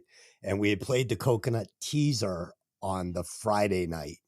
And there was this college sorority of guys that were like visiting Hollywood, and they had all gone to the Coconut that night, and they just loved us. We fucking like we were drunk, they were drunk, there was cocaine, there were fucking so many of these guys. They basically just filled that club up. And we were like, well, we're playing tomorrow night fucking at the Whiskey. So we gave them all tickets. These guys showed up. There were so many, and they were nuts. It made it look like we were like some national act. It was like 50 screaming, great. insane college kids smashed, just going nuts. So yeah, it was pretty On cool. vacation to top it off. That's so right. You know they were having fun. They were. They had a good time. It was like the planets all lined up for us that night. All right, let's do some opening thoughts on this one. So I've only heard the title track and Why Do You Think They Call It Dope? It's the only two songs I've heard off this album. Wasn't even really familiar with Why Do You Think They Call It Dope? I just remember it being around at the time. Question is, was it any good? I think we all know what the answer to that is. Dave, how familiar? Yes, I have heard this before.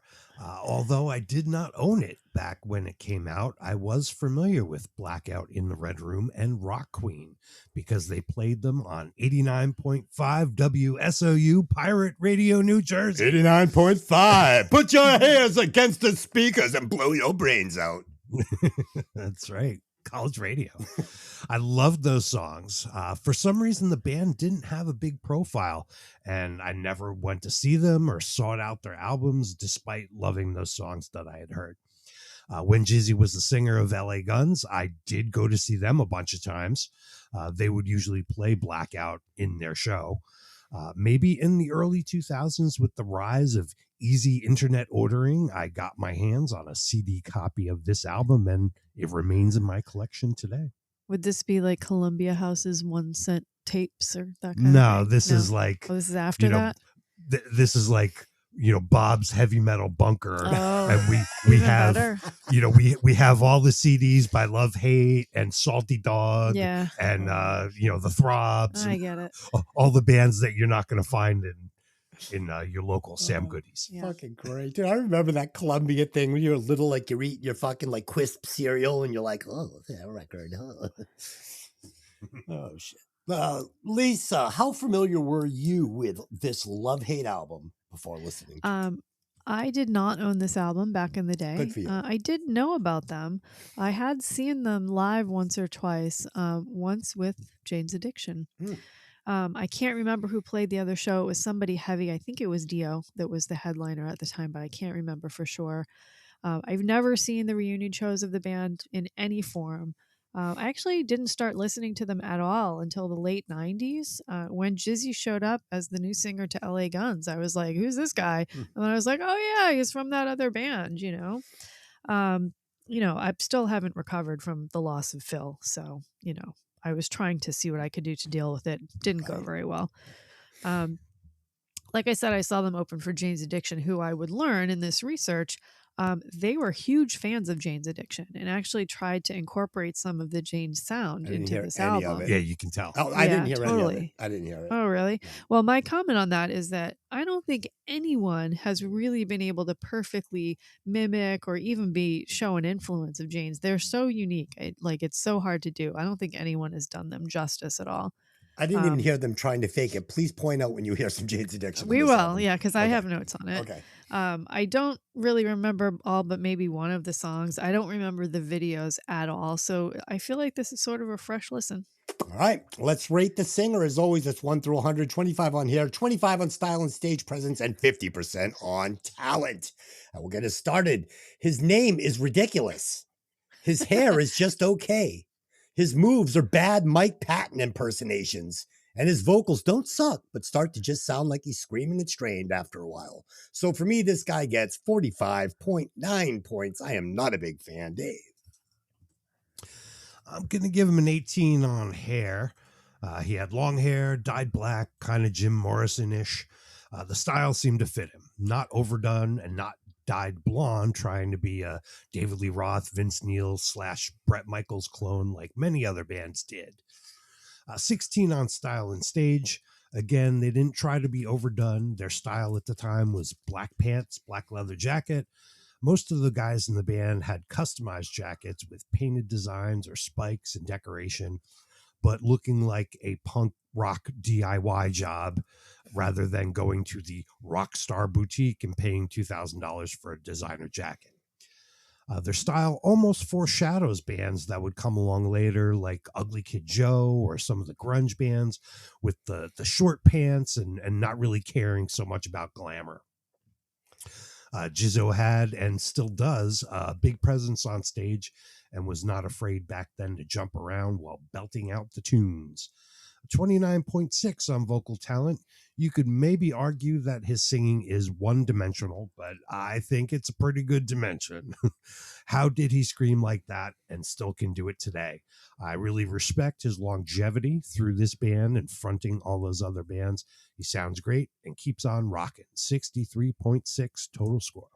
I remember that year when we all wore those fucking stretchy black pants that stopped at your knees. They were like basically tights. Like I hated those. Well, we were watching the Blackout in the Red Room video, me and Lynn, and she goes, "Oh my God, look at those pants." I go, "Yeah, I wore those for like a year." She goes, "What, those? Like the little black women like workout pants They're that like stop at your knees?" culottes. Yeah, we all wore them like that with a Short leather pants. jacket and Ugh, like your yuck. chucks or whatever. So fucking Clam diggers. so gay. Ugh. So clam diggers.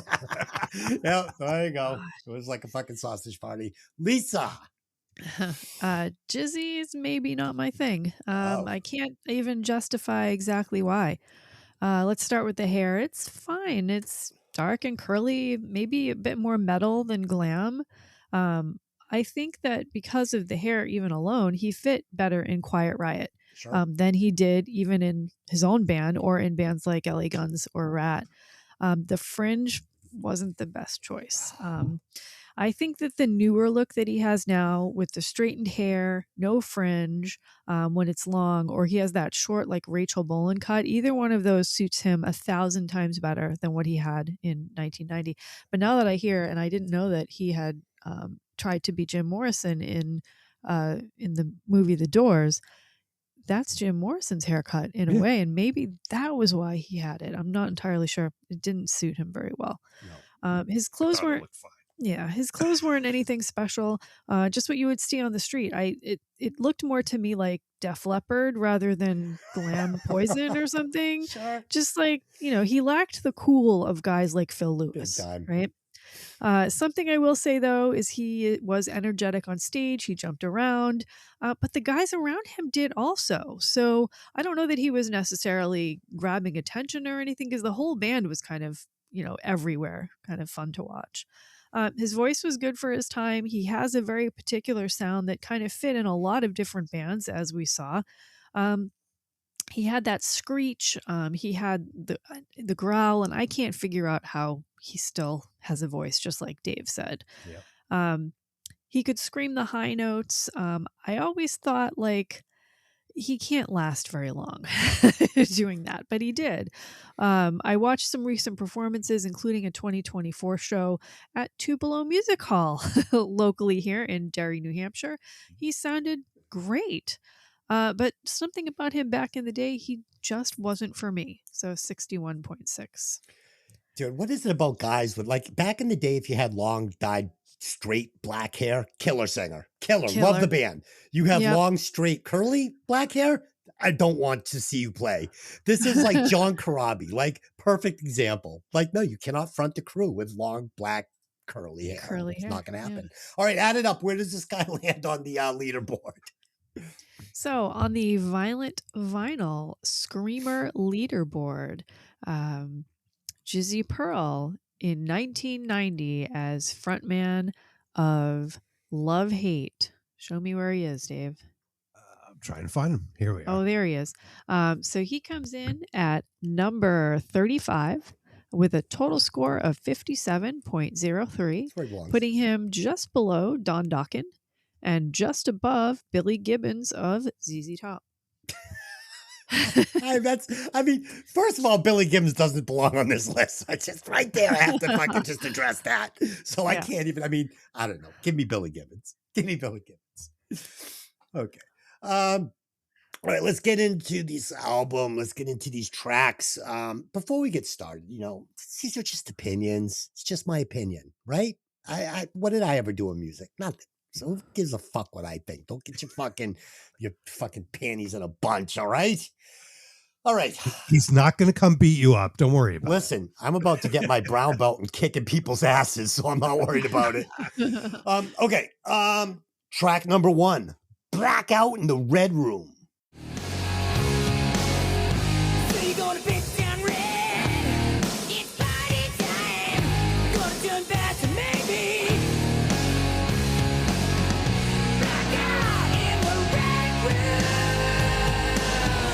Blackout in the red room. Okay, so spoiler alert, this is the best song on the entire album by far. It's not even close. It's got a good catchy chorus. It does. But unfortunately, that's all it's got going for it. And Jizzy Pearl's vocals and lyrics in the verses, they're just not good. Like when I put it on, because I remember I liked the song when I heard it back in the day. I'm like, oh yeah, I remember that song. I put it on and it starts off with going, it's party time. And he's saying it over and over. I'm like, shut the fuck up. It's like the way he's saying it is just terrible. And it's not a good line. And he goes back to it over and over. And the song is good, despite the band. Yeah, that's it. Dave. Well, they get right into the song. No BS. Good stompy beat, cool riffs. Jizzy's high screams are truly impressive. The video has a color palette of mostly black, white, and red. Sound familiar? They keep the visuals moving and interesting. That color thing reminds me of the Warrant Cherry Pie video, where they used the same basic idea. Everything was black, white, and red. The difference is everything in Warrant's video looks clean, new, and store-bought. The Love-Hate video looks much grittier and street. These guys were living in these clothes for weeks at a time, I'm willing to bet. Great song. Pretty short at 2.5 minutes, but it's just right and doesn't overstay its welcome. This was the first single off the record. But doesn't the verse suck so bad?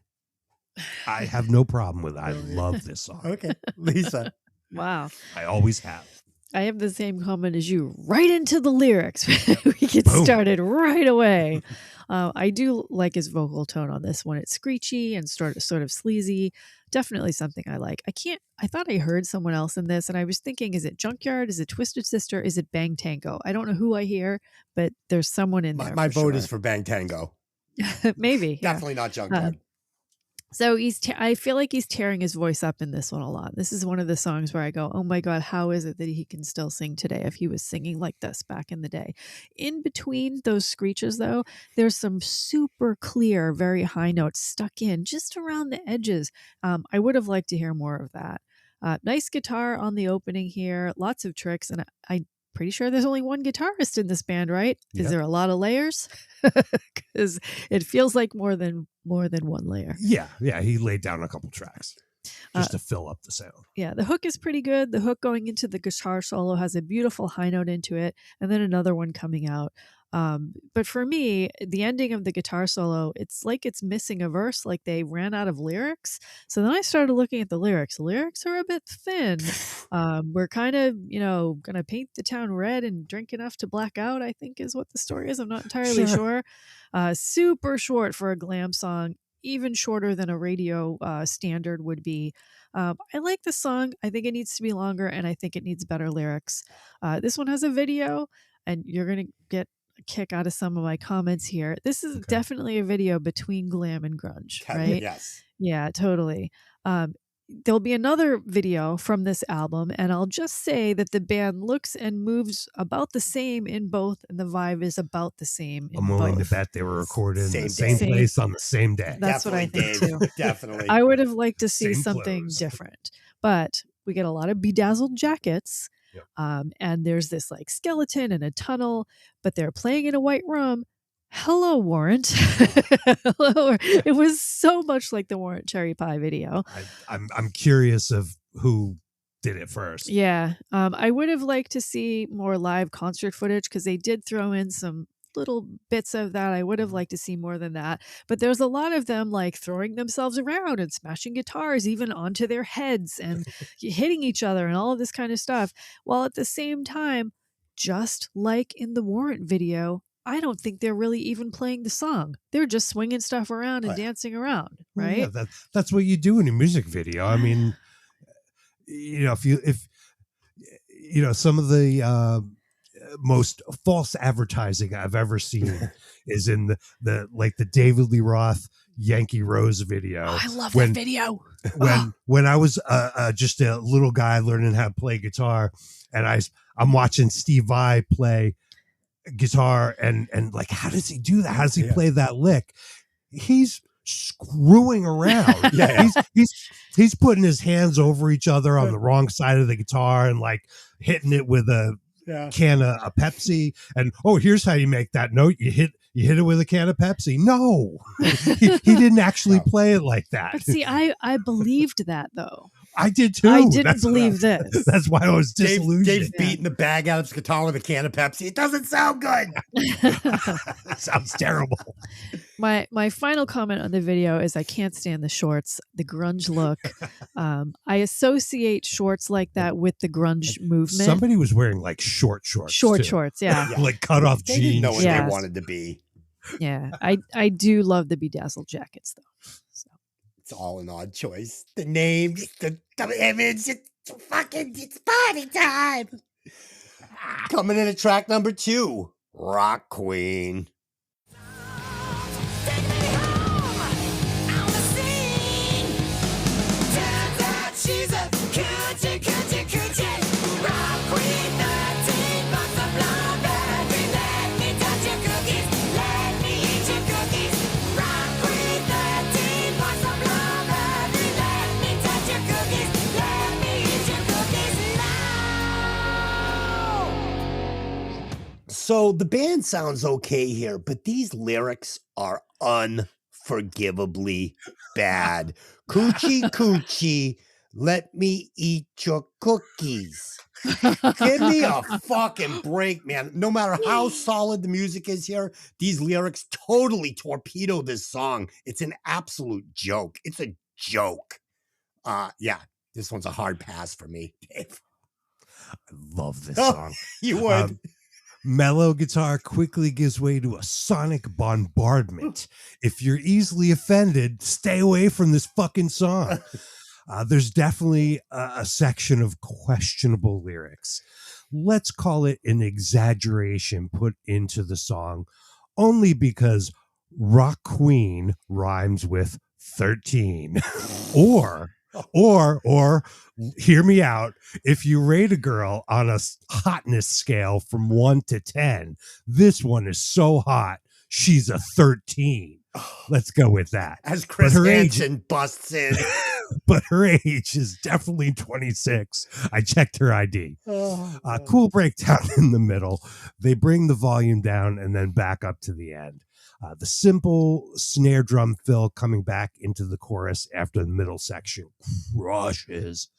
This song rocks. We weren't offended by this back in 1990. Nobody was clutching their pearls over the lyrics. It fucking rocks.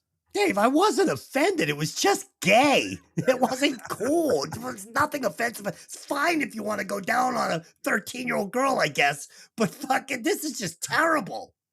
I mean, granted, you'd have to be 13 too, just to clarify. Lisa. I wrote this song when I was 12 Lisa. because I like older chicks. Oh my God. Lisa's horrified. She's left the room. Like I can't even start I on wrote this this. song when I was 12. Oh, woo, I'm crying. My God. Crying. Go ahead. Okay. So Rock Queen, I originally thought Rocket Queen, one of the course you great did. songs by Guns N' Roses from just a few years before this. Had to. This is nothing like that. Nothing. So let's just start there. Nothing.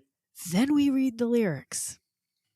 Met a little girl, just 13. Oh, God. She's a knockdown, blue-eyed, slut psycho virgin tease. Stop. It's illegal.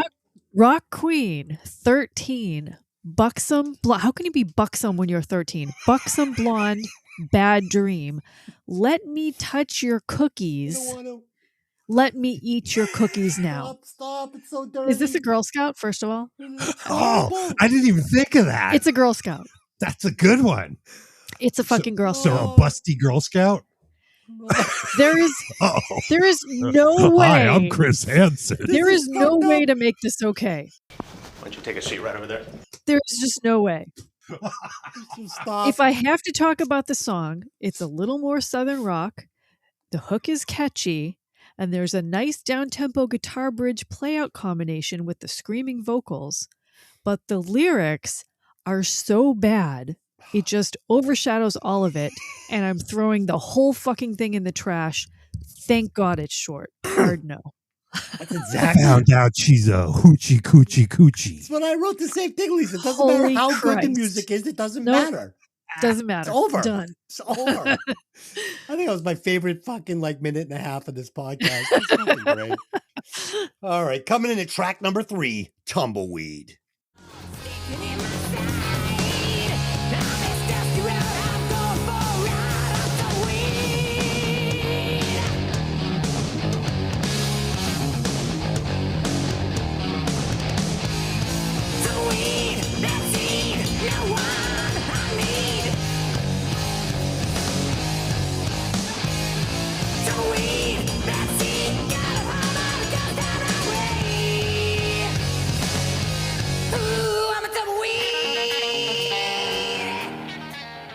So I hate this kind of funk metal. It's got the stink of extreme all over it. And Jizzy's lyrics are so uninspiring. And his vocals are just strained and repetitive. And that's one thing this guy's just going to do. Oh, he just loves to repeat a bad line, man. He's like, ooh, that line's really bad. Let me say it 4 times in a row and see if they like it. The overuse of tumbleweed line. He must say tumbleweed 9,000. It's not a good line. Okay. And he sings the line like shit. He just really does. I'm sorry. It's just going to call it what it is.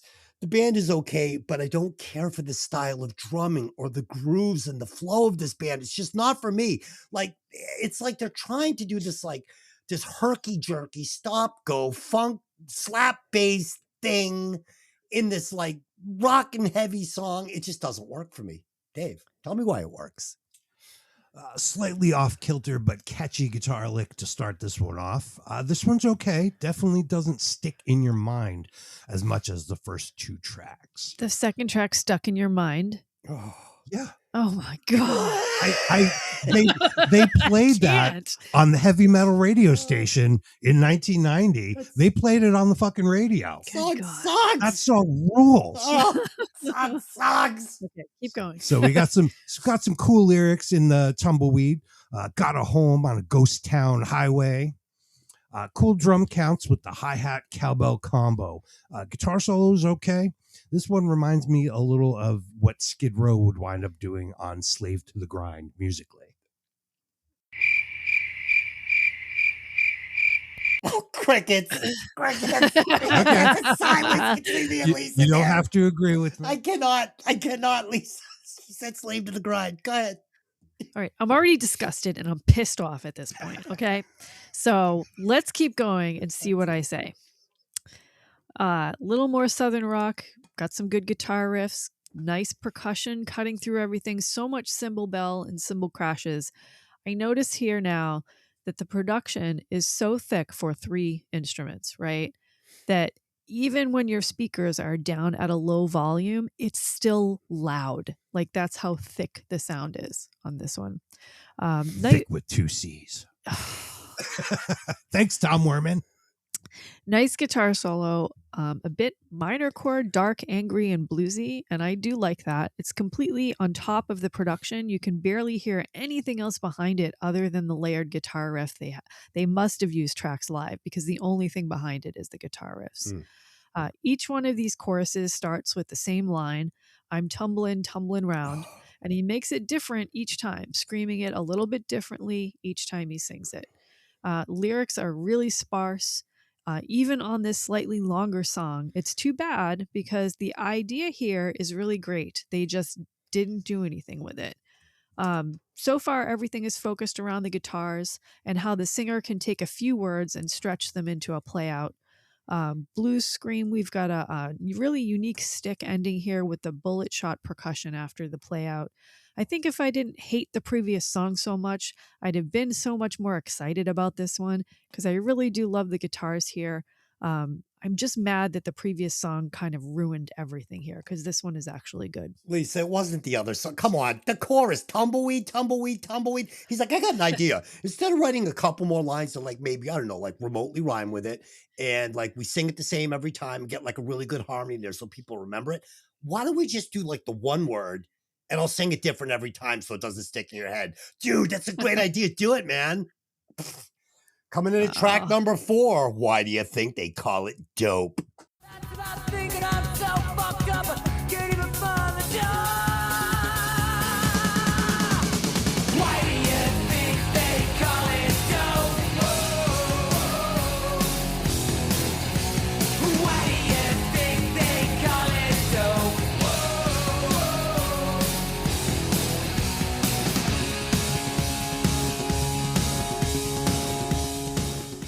So we're going to get another subpar song here with a solid chorus. And it's not really that good of a chorus. It just, I think it's good because I heard it a bunch of times on the radio when I was little. Bass player here, obviously really good. I'm not going to sit here and tell you that this guy sucks because he doesn't. He's too good for this band, actually. But it's just not my cup of tea. This slap funk bass stuff, especially like in a metal, I just don't want it here. And the drummer also very talented player. But this isn't what I want to hear. He just plows through these sections of the song, and we get these herky-jerky sections in other parts of the song. I just want to hear Mick Brown play some drums here. Just give me a fucking drum beat that lets this song fall into a groove that I can just fucking nod my head to. All right? I don't know. Dave? This was single number 3 off the album. We get a little more color in the video for this one. And we see some elements that don't fit so much with glam rock. Some of the style of their clothes, like those short pants we were talking about, and the funky bass line is closer to alternative and what would turn into grunge. I get a lot of that vibe, like Jane's Addiction. Gene Loves Jezebel. You know, I mean, Gene Loves Jezebel was goth, but they wore the tights. I don't know. Yeah, some unusual instrument choices in this one. They added cellos, bagpipes, and harmony guitars that you don't hear elsewhere on the album. It's just kind of okay on this one. Lisa. So this is the one I remember, first of all. And we finally get to hear the bass, which he's actually quite good at. You can hear the bass on previous songs. It's not that it's like, produced out or anything, but the guitars are so thick and the songs are so high end. I think the bass has been buried so far. So it was nice to hear it. We get different vocals here. We have a lower register, sounds a bit whiny, going back to like sleaze punk. The lyrics come through almost as spoken word, as if he's like talking fast, trying to fit it all in. And I'm sad to say he's no Tammy. There's definitely spots where you can't understand him and where the words really don't fit all the way perfect. Too bad, because the lyrics are super clever on this one compared to the other songs. Where were the clever lyrics on the previous songs? If you can write a song like this, why did you have such poor lyrics on the other songs? There are some spots you can understand him on here, and you definitely get the sense that it's a desperate song of someone caught in addiction trying to tell their story while speeding along. We get a good hook. We get the answering gang vocals. We have a chorus section, and the verses seem like a different song. I don't know if you noticed that, like the chorus and the verses were extraordinarily different. I'm almost wondering if they didn't write the hook for this and then have to kind of retrofit in the verses separately. Yeah, work backwards. Totally. Yeah. Which I have one good idea, but I can't follow it up with anything else. Yeah. I really like the bridge on this song. What is it? Dirty Little Dopers on Dope. We finally get a musical breather where we have some airy psychedelic guitars. again, this is the Jane's reference, and Dave mentioned it as well. This is where I hear their Jane's Addiction influence. They didn't quite get there, but at least I'm hearing, where they're trying to go. Slang bang pow with the little guitar answering in between the words is kind of different. I don't like the lyrics in that part, but I love how the guitar answers each of the lyrics in that one. Ironically, this is the longest song so far, and it doesn't feel long. It feels maybe shorter because they actually had a lot of lyrics and a bit of a story. I'm also noticing that just like Hanaway last week, this band is wall to wall lyrics. They start right at the beginning and they go all the way to the very end. There isn't really introductions. There isn't really a play out. Almost no musical interludes or open space, with the exception of that one spot that sounded like Jane's Addiction, which really wasn't all that long. The hook on this one, this is gold. You can't go wrong on this one. And that's why this was their hit, I think. Nice bluesy stick ending. This one reminds me maybe even a little bit of Enough's Enough in some places. This one has a video. And this is another one that is just like Warrant's Cherry Pie video, with the white background and the red highlights with their black outfits. Lots of bare chests, no skinny jeans, just shorts, and their bedazzled jackets again. I do think this was the same day and the same place that they did the last one. There's a lot of 80s tricks and movement along the stage, despite it being in the 90s already by now, and a surprising lack of makeup and big hair. So it's almost like they're not in either world yet. A lot of overexposures and isolated colors, which was the fashion at the time. I get it, but this band really needed a good video with a story, something with a performance or a secondary thing playing in the background. And this one had a story, so they had it. They had a they could have done this story in the video, and they didn't. They just switched together a bunch of them playing in a white room. So. You got Could fucking have been any song. Yeah. 4 unattractive guys. Like, what should the video be? I don't know, man. Like, why don't you spritz a little water on Jizzy's chest hair, and like we'll put him in like some nut grabbing bicycle shorts, and yeah, that's the video. Oh, I like it. Let's sell it. Let's do it. Okay, coming in at track number 5, Fuel to Run. I need some fuel. I need some fuel. I need to feel the run. I need to feel the run.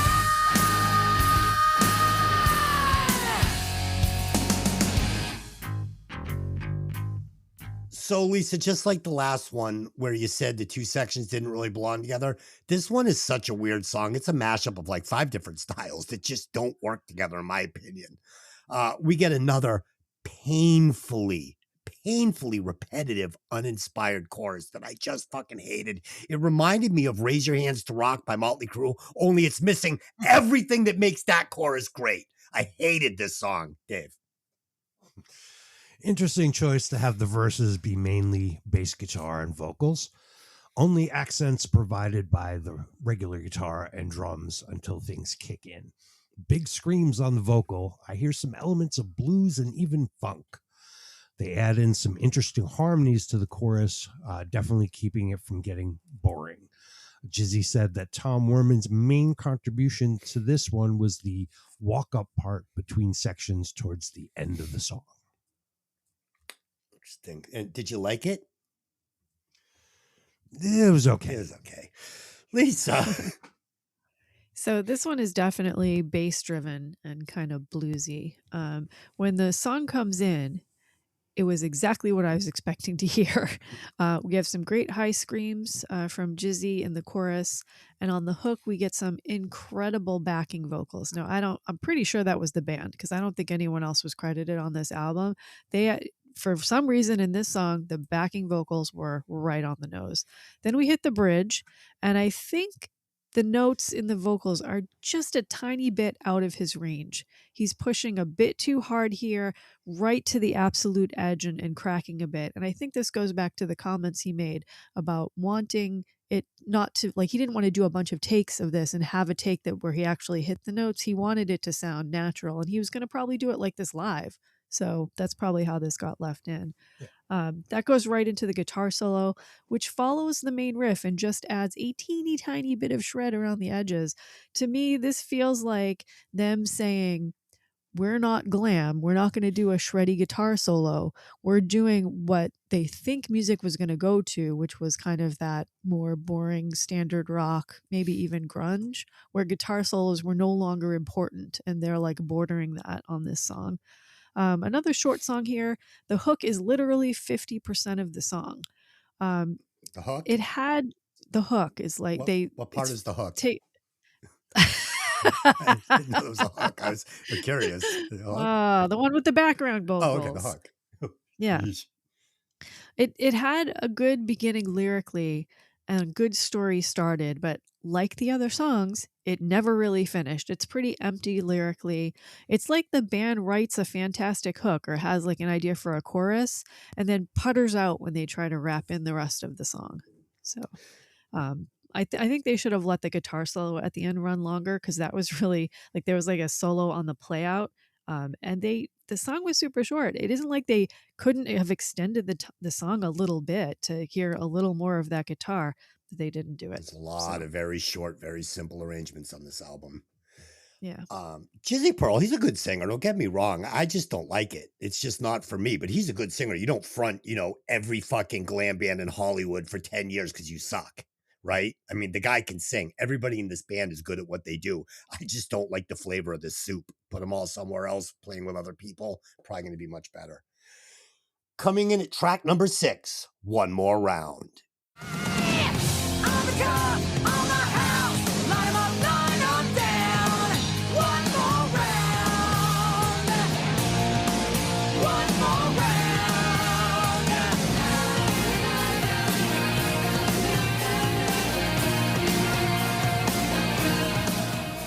So this one, we get some more herky-jerky drum beats, and I don't say that in a bad way. It's just the style he plays, kind of like, Lisa, what you're talking about, this bass. Like, you got a bass-driven song in a band that's like bordering line, almost like grunge, and it can't be a slap funk bass. I mean, he has the exact sound he should have for the style of music he wants to play, but it's a very thin, high, snappy, sharp bass sound, and it just doesn't lend itself to being this big, thick driving force, because it's just not what it is. So again, this is not a slam against his playing or his sound. It's just out of place on this album. Let's talk about these vocals. Then he says, "Start chugging, boy. My friends are thirsty." And he says this line like 300 times. And then he says, "One more round." And he says that like another 300 times. These are the vocals in the song. There isn't a hook to be found in this one. Not a hook anywhere. This is the fucking Sahara Desert, and you're looking for a drop of water. It's not there. The lyrics just suck. And all the screaming is just making them worse. There's nothing going on in this song. Dave. Multi-layered guitar, more great screams. I thought the chorus was really good in this one. What? Some rewriting and rearranging could have maybe have made this a hit. What? I'm telling you, I thought the drum beat was also herky jerky. That kind of detracted. I would have preferred a straighter drum beat so girls can dance to it. Double up those choruses if I was in charge. The One More Round breakdown, I bet, was good in their live show, getting the crowds whipped up in excitement. But then the end turns into this like drum solo jam. But there was good double kick, but I didn't think there was really a place for that at the end. No. They needed to fix this song up. Oh, God. You need to flush it down the toilet. Lisa, what do you got? So I like the opening guitar riff, and I was really thrilled that they had one a few bars before the lyrics came in finally on this one. It didn't just immediately start. There's this strange tempo. where they even skipped a few beats. If you count the beats with them, Yeah. they actually skipped a couple beats before settling back into the 4/4 time again. Yeah. It was extremely disconcerting. And I had to listen to it like 7 times to be Terrible. like, there's like beats missing. What is happening? So herky Um, jerky. This song has a lot in it. So let's start by going Unpack through it. the rest of the parts. Yeah. So we have this drinking song, maybe supposed to be Southern rock. We hit this first hook section. Now, I also, like Dave said he liked the hook section. I also like the hook section. One More Round is a great hook. People can remember it. They put a nice melody to it. It's catchy. But immediately it drops into this trippy psychedelic 60s guitar thing, which seems completely out of place. So now I think I'm in another song. This little part again is another one of those, oh, they tried to go the Jane's Addiction route, but they fit it in kind of weird in this song because it doesn't fit with the rest of the song. So then all of a sudden it comes back and we have this classic blues repetitive section where it's my. It's okay, but it doesn't, like, each one of the pieces are fine, but they don't all go together. So I'm getting confused. So then we get a bridge that starts to go psychedelic again. And then all of a sudden he says, 14 yellow roses, windows for the light. Where the hell did that come from? And what does it mean? I have no idea, but it's like this psychedelic thing that fit into this bridge. Then we get that anthem part, which is the One More Round, like kind of breakdown that Dave was talking about. And I totally agree. They stuck that in there for like an anthem section to get the crowd going, to get them standing. But again, it's like the 7th different song we've had so far in this song. It's getting extraordinarily confusing. And then they have this like horse gallop in the drums after that anthem section that I'm like, that's kind of weird.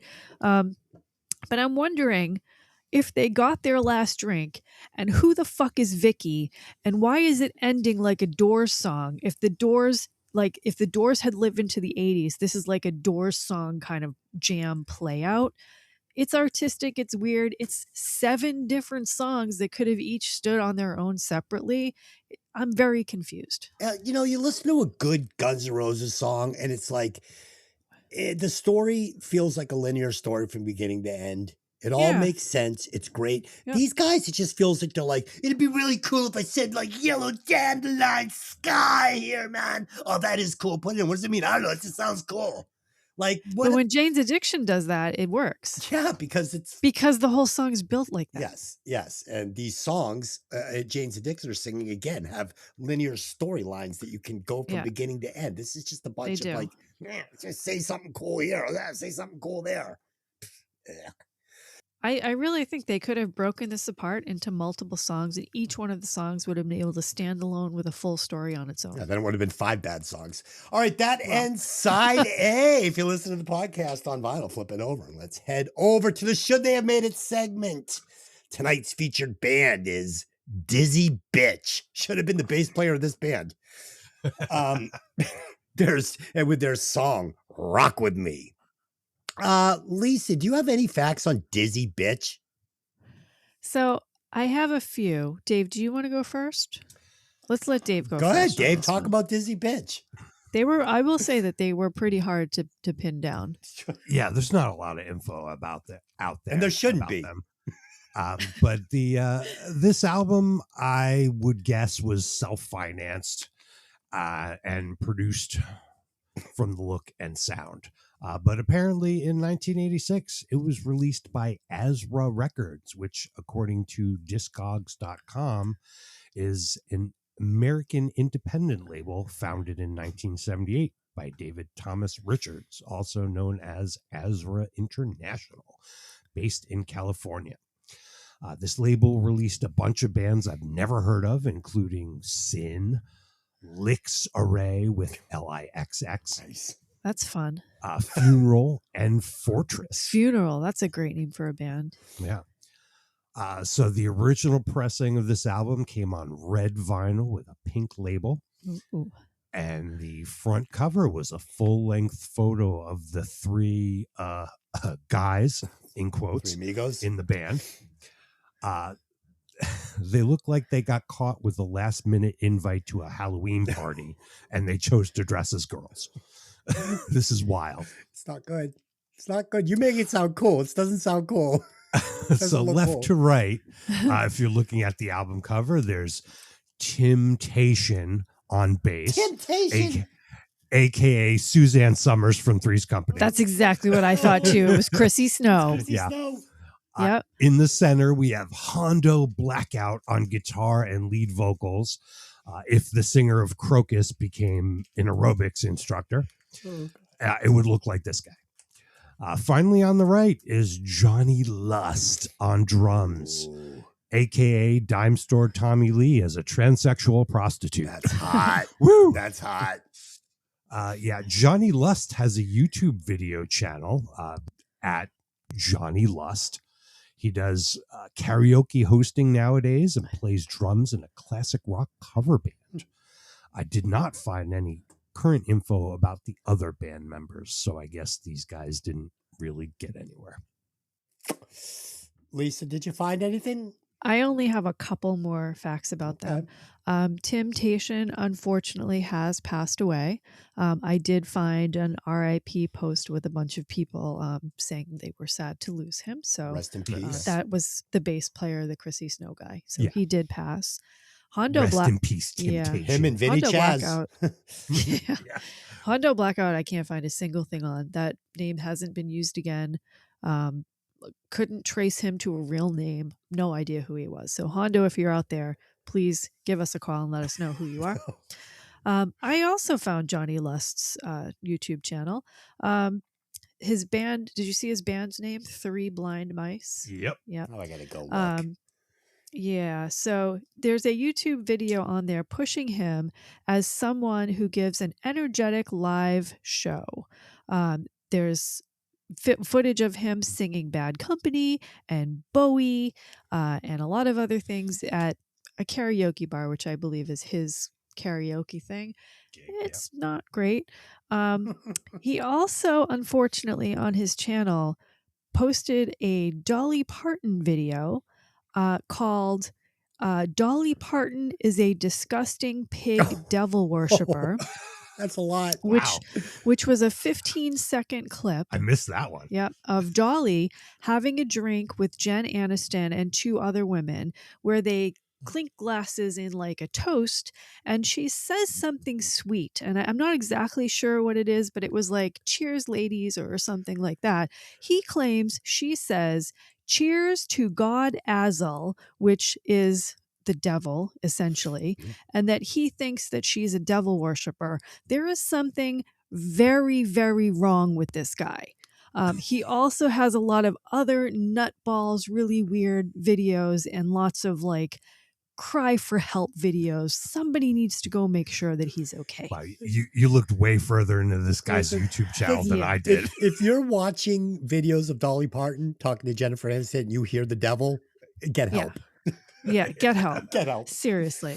Get on medication. I also just want to point out that if you search the band and this song on YouTube, there is a version of the video that has a different photo. It's a black and white photo of a band with 5 people in it that actually looks like super cool, Yeah. right? It's not them. No. Different band. Right, it's a different band. The band is called Anna Black, and the reason that the images got switched and like messed up is that their drummer's name is Dizzy Bitch. So it's not actually them, but that band actually looks super cool. Yeah. Just saying. So, Wonder what they sound like. yeah. I've heard the name before, Anna Black. No. And yeah, they looked amazing. They looked like I don't know. They looked like a Pretty Boy Floyd cross with LA Guns. Yeah, they look like Just cool. look at the gutter cats. Gutter Cats. Yeah, Yes, like that exactly. idea. Yeah. All right, let's spin the track.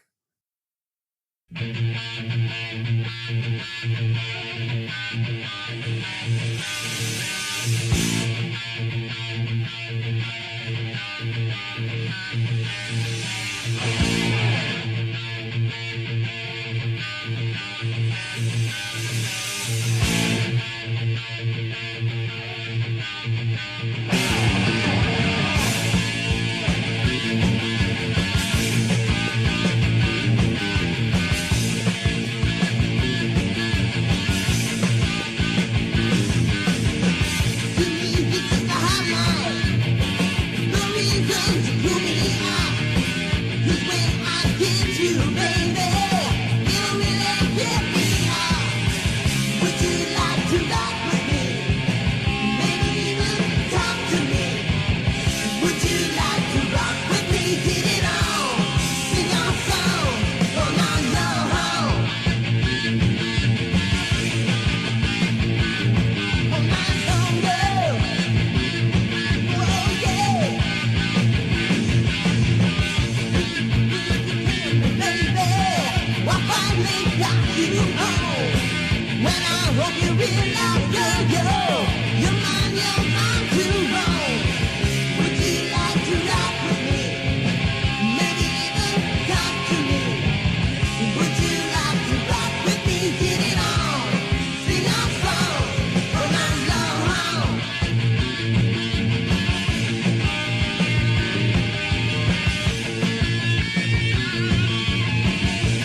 you do, we'll go another round.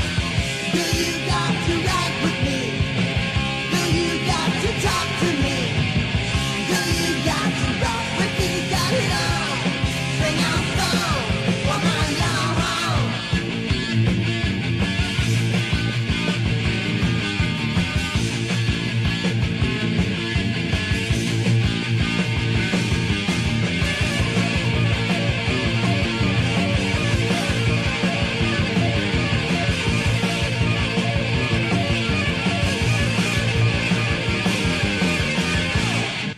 All right, this is awful in every way.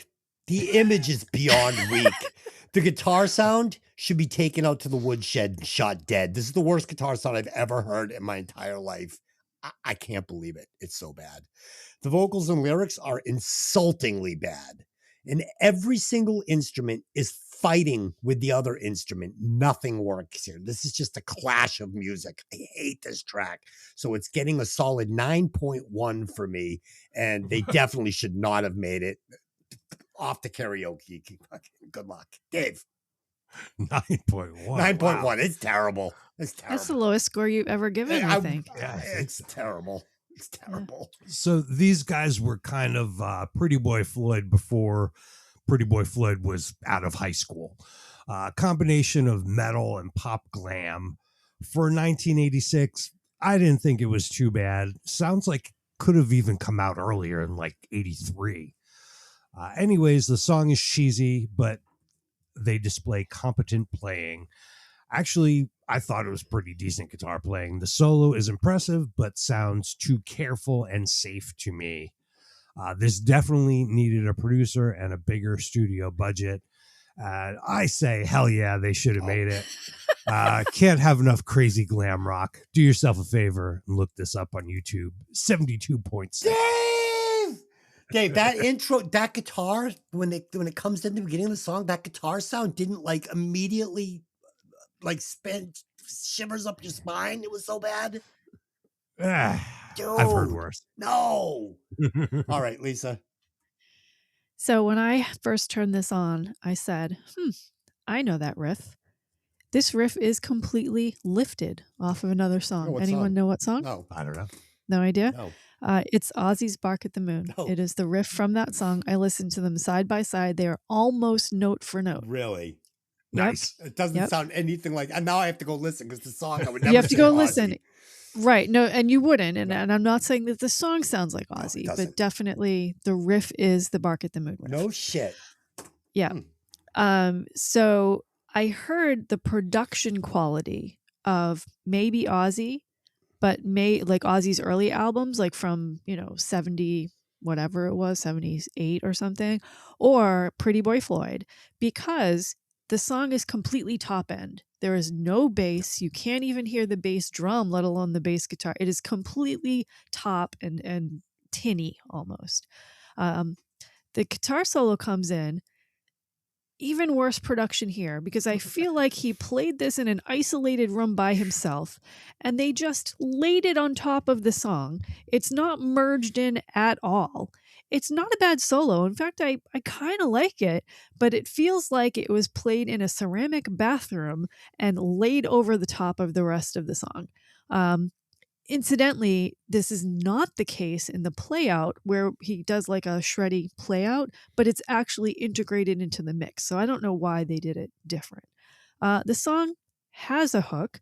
In fact, the entire chorus is pretty catchy, but most of the vocals are impossible to understand. I usually like the nasally whine, but this is so exaggerated, and it's not what the singer sounds like live. So if you listen to this band live, completely different sound. On this track, he's mumbling. There's like minor chords in here. There's riffs mixed with like an extremely happy, tinny bass line. The singer's voice has too many effects on it. I don't know. He can sing better than this because if you watch the live versions, he definitely can.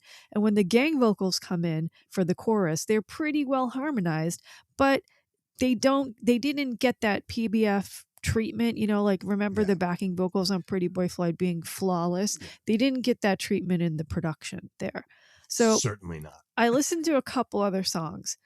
Don't Push the Children, feels like a Wasp ripoff. Double Time, like a Motley Crue ripoff. Insane by Mother, Anthrax ripoff. And If You Can't Believe in It, We're Going Down. Maybe a thrash band ripoff, maybe like Anthrax or something like that as well. The production does not improve on the entire album. Either they're being recorded under a pillow or a football field away. I'm not entirely sure. They needed some money. They needed a good producer, or maybe to pick a lane on one of these songs.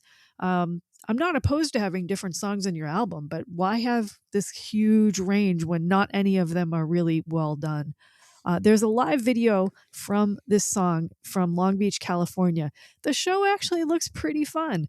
The guys have big hair. The crowd is going nuts. The drummer is playing in the audience. I'm not really sure why, but he's like literally in the audience pit.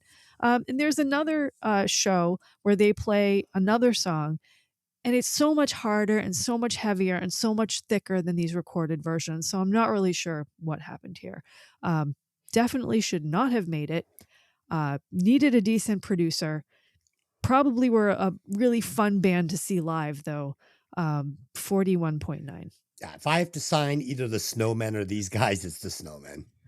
That's how bad this is. All right, add it up. Where do these guys land? What are these guys doing? Okay. On the Violent Vinyl, should they have made it chart? Dizzy Bitch. I don't even like saying Jizzy that Pearl, name. Dizzy Bitch, fucking Skid Row. Dizzy Bitch, Rock With Me, comes in at number 24 with a total score of 41.23, just below Crazy Joe and the Variable Speed Band Way better. with Eugene. My name is Eugene. So much Okay. better. And above Nobody, because they're at the bottom of the That's chart. right where they belong. That's right. And Eugene should be higher. That's a good song. All right, let's head over to side B of Love Hates, Blackout in the Red Room. Track number 7, She's an Angel. She is a wild wind blowing. She's my thunder and rain. She is a hurricane. They think she's insane, but she's an angel. Yeah, yeah, yeah, yeah, yeah, yeah, yeah, yeah. They lock you away. They lock you away. So Jizzy tries to spin these dark, edgy lyrics here, but it just comes off as bad hair metal.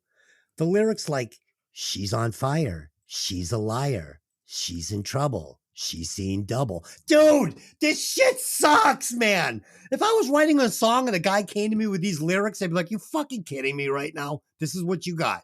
This is what you got. We're in a band together. And this is what you start on a napkin? Oh my God.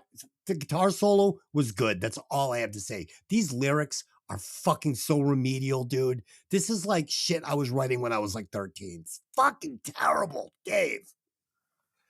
This was the second single off the album. Yes. The yeah, yeah, yeah hook works well at the beginning.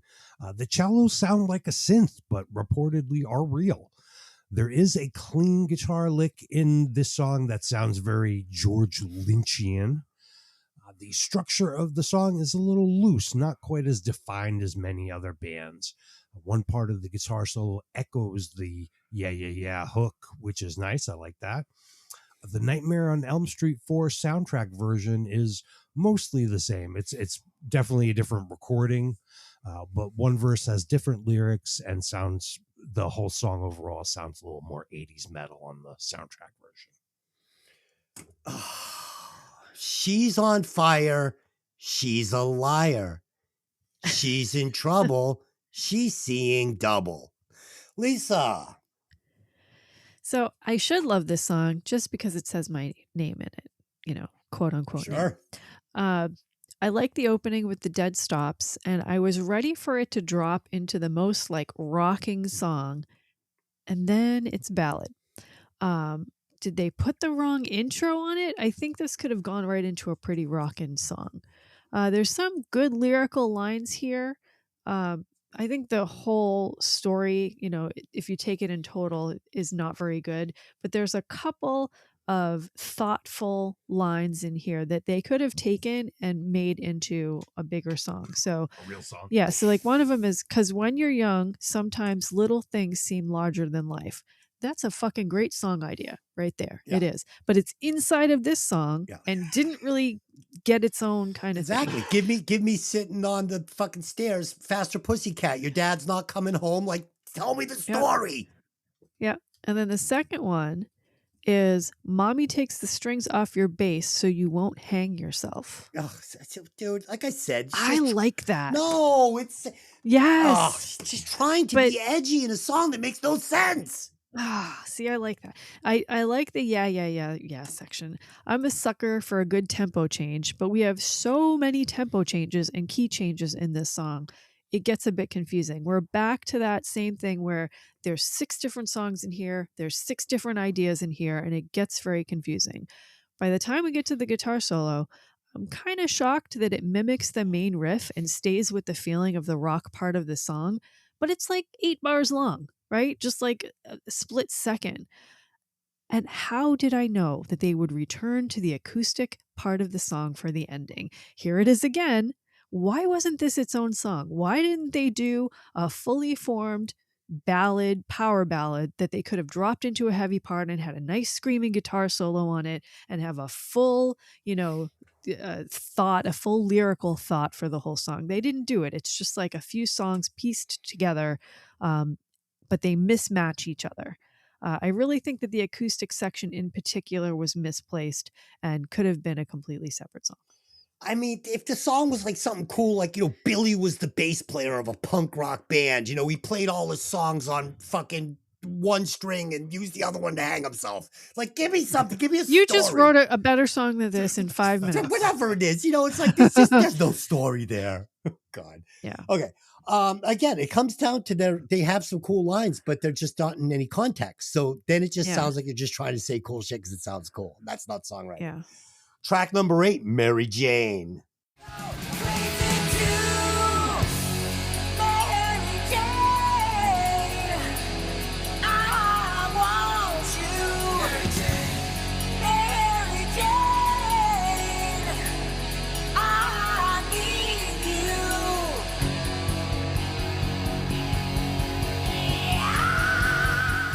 So at this point, I was really just done listening to this album. And I realized I had 5 tracks to go, and it literally made my stomach hurt. I was like, no, I can't do this for that much more time. But I did, for you guys, respect the hustle.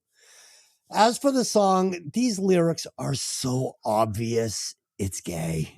I mean, I literally hated every single obvious double entendre line. It's like, Mary Jane, your rapper lips are they talking about a joint? Are they so clever? It's just not. It's just not. It just sucks.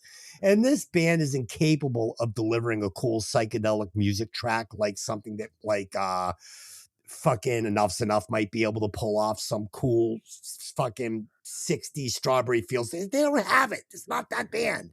They're trying to do it here with this fucking weed song that they're trying to pretend isn't weed, but is weed. It's a girl, but it's not a girl. But everything has to be pushed. Everything has to be funky and weirdly timed with these weird herky-jerky drum beats when it should just be this like groovy 60s beat. This thing totally missed the mark of what they were shooting for, and I fucking hated it. Dave. Ooh, a little mini bass solo at the beginning of this one. Yeah. That's about as long as any bass solo should be, unless you are John Entwistle or Billy Sheehan. Yes, this is about weed. No, it is not a cover of the Rick James song. I'm Rick James, bitch. Maybe it should have been. At the time, because the Rick James song is better, but at the time, 3 out of 4 of the guys in the band were fans of the wacky weed. Some harmony guitar and slide licks in the solo. Those are different than we've heard before. I could have gone for a longer guitar solo in this one. Opposite of the first two Dynamite tracks, this one clocks in at 4.5 minutes. This one should have been one of the shorter tracks. Oh, for sure. And they're going for that psychedelic weed thing. The whole thing should have just been should have been chilled out, man. Lisa. Well, easy to tell from the name what the song is about. When the lyrics come in, we actually finally get a balanced register from the singer. He's not straining. He's what I would call his main, what would you call it, speaking voice register? Yeah, but the problem is that they put a ton of effects on his voice. And I wanted to hear, I think his voice was very clear in his regular register, and I would have wanted to hear a little more of that and a little less of the effects in here. I thought that the lyrics were clever, and I was happy we actually had a theme. I'll give you The that. hook is, I'll give you that. yeah, the hook is good, and I like how the percussion falls away, and he makes the word Jane multi-syllable, which is kind of cool. This one is, a little bit rock, a little bit psychedelic, a little bit glam. You're going to friggin' hate me for saying this, but I'm going to say it anyway. I keep hearing a little bit of Junkyard in here, and I'm not really sure why. There's a good bridge in this song going into the second part. Not much of a guitar solo. It's definitely too short. But after the bridge and the break, we get a different song. I thought it might have been a second bridge. I wasn't entirely sure what was happening. Where did the first song go that I was really enjoying? I'm not sure what happened. Oh, wait. It's back. Here's another guitar solo. And wait, it's gone again. They tricked me again. What is happening? Okay, we're coming back around again. I'm tossing back and forth between a really artistic arrangement and that Frankensong theory, where they're just piecing together different songs that they wrote into a single song. I'm not sure which it is. The play out on this one, the percussion really pumps up. It's a nice feature, and this guy is really good. And we have, I think, a synth fade echo ending at the end. I'm pretty sure. Coming in at track number 9, Straight Jacket. So if you think I'm gonna hurt myself, I'll put your straight jacket on. Put your straight jacket on. Put your straight jacket on. Put your straight jacket, straight jacket on. So this chorus is actually a total joke. He says straight jacket so many times in a row, and it's a terrible line. It's not a good line. He's like, this is not The Shining. You're not going to make a novel out of this one line. It's just not going to work. Then he says, and I quote, I'm going to go out tonight and I'm going to get in a fight. Okay? He fucking said that in the song. He wrote those lyrics and thought that this was fucking this could not be tweaked anymore. This is the line I want to go with. I can't respect that. I'm sorry. I literally said out loud at that moment, that's enough. And I just moved on from the track. And I'm 100% confident that I did not miss anything. It's the only one I skipped past after that. I listened to the rest of the album, but that one line, I just, Dave. I kind of forgot about this one a little bit, but I do love the fuck off right at the top. Oh, it's so gay. Song got rocking pretty good, sort of a Van Halen vibe to the guitar. Verse lyrics are pretty thin, not much to them, but I thought the chorus was okay. Dave, that one song where they fucking just yelling at the crowd. What was it? The last track on the album where they just yell at the crowd fucking every time they said fuck, we're cool. I can't remember the album. What was that, Warrant? Was it the last song where they're just It was the last song on Warrant. Strung together all the fucks in the live show. I understand what you mean about just repeating the one word over and over and for the chorus, but all right. Yeah. Again, I've heard worse.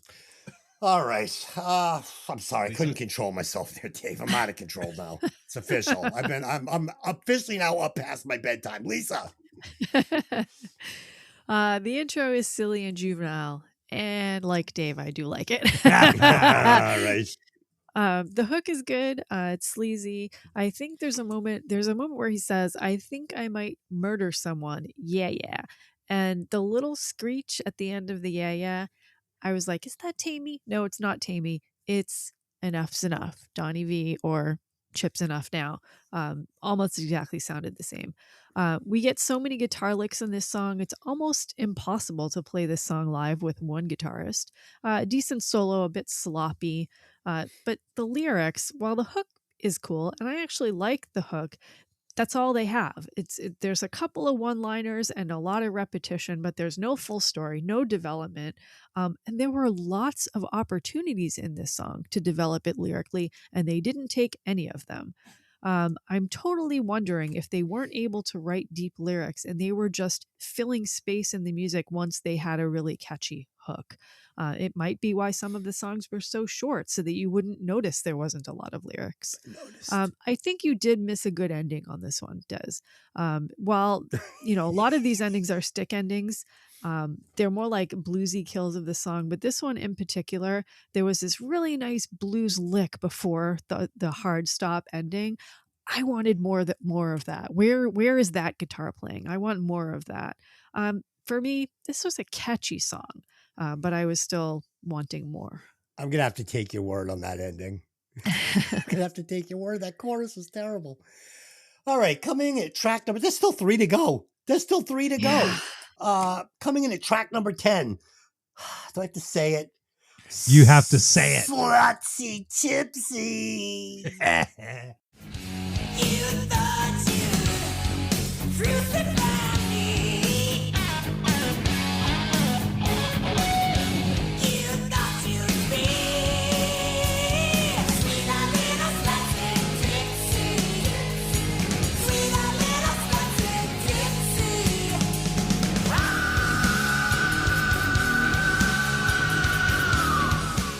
Okay, the title of this song told me everything I needed to know. We get more embarrassingly bad lyrics with way too much screaming. We get more out of place slap funk bass playing, like, you know what it reminded me of? Intro of Seinfeld. That's what it reminded me of. Oh, God. We get more funk drum beats instead of the sleazy rock rhythm section this shitty song called for. Like this song, if one song needed like a nice faster Pussycat section, it was this one, but we didn't get it. On the bright side, the chorus has a nice hook in the melodies. I really like the melody of this chorus. Unfortunately, the lyrics killed it instantly. Dave. Love Hate seemed to want to shy away from quote hair metal cliches, judging from reading interviews with them. This song seems closest to them trying to cash in on an average hair metal type song. Not saying that as an insult. I still like the song. It's pretty decent in my book. I can also say I'm willing to bet $1 that 0 other songs use the phrase slutsy tipsy. I'd buy that for $1. Points for originality, boys. This one sounds like what Warrant could have been if they weren't clean suburban Nancy boys. Wow. Warrant blows this Shooting band down away. everybody. Oh, God. Lisa. So I like the opening here, but I've got like this PTSD now from them handing me a good opening and then stealing it away with some bullshit right after it. Nice screechy vocals here, and then I hear the lyrics. Did a 12-year-old boy write this? Why do they do this to themselves? The riff is great. The little percussion tricks along the way are great. The switching tempo is absolutely fire. And that little lick into the bass solo is fantastic. Why ruin this great music with a little boy's imagination of what sexy time is like? I mean, did you hear the nice blues drop into the hook? Did you hear the ripping guitar solo? Did you hear the beautiful sustained vocal notes?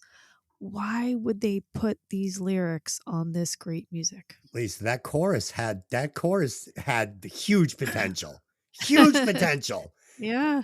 And then it just This song had potential. And then the lyrics come in and you're like, why would you do this? It's a great musical song. Yeah, musically it's good, and melody wise in the vocals it's good. It's just the words are fucking dog shit. That's it. It's the way it goes. Sorry. Coming in at track number 11, Slave Girl. Oh, God, give me a break.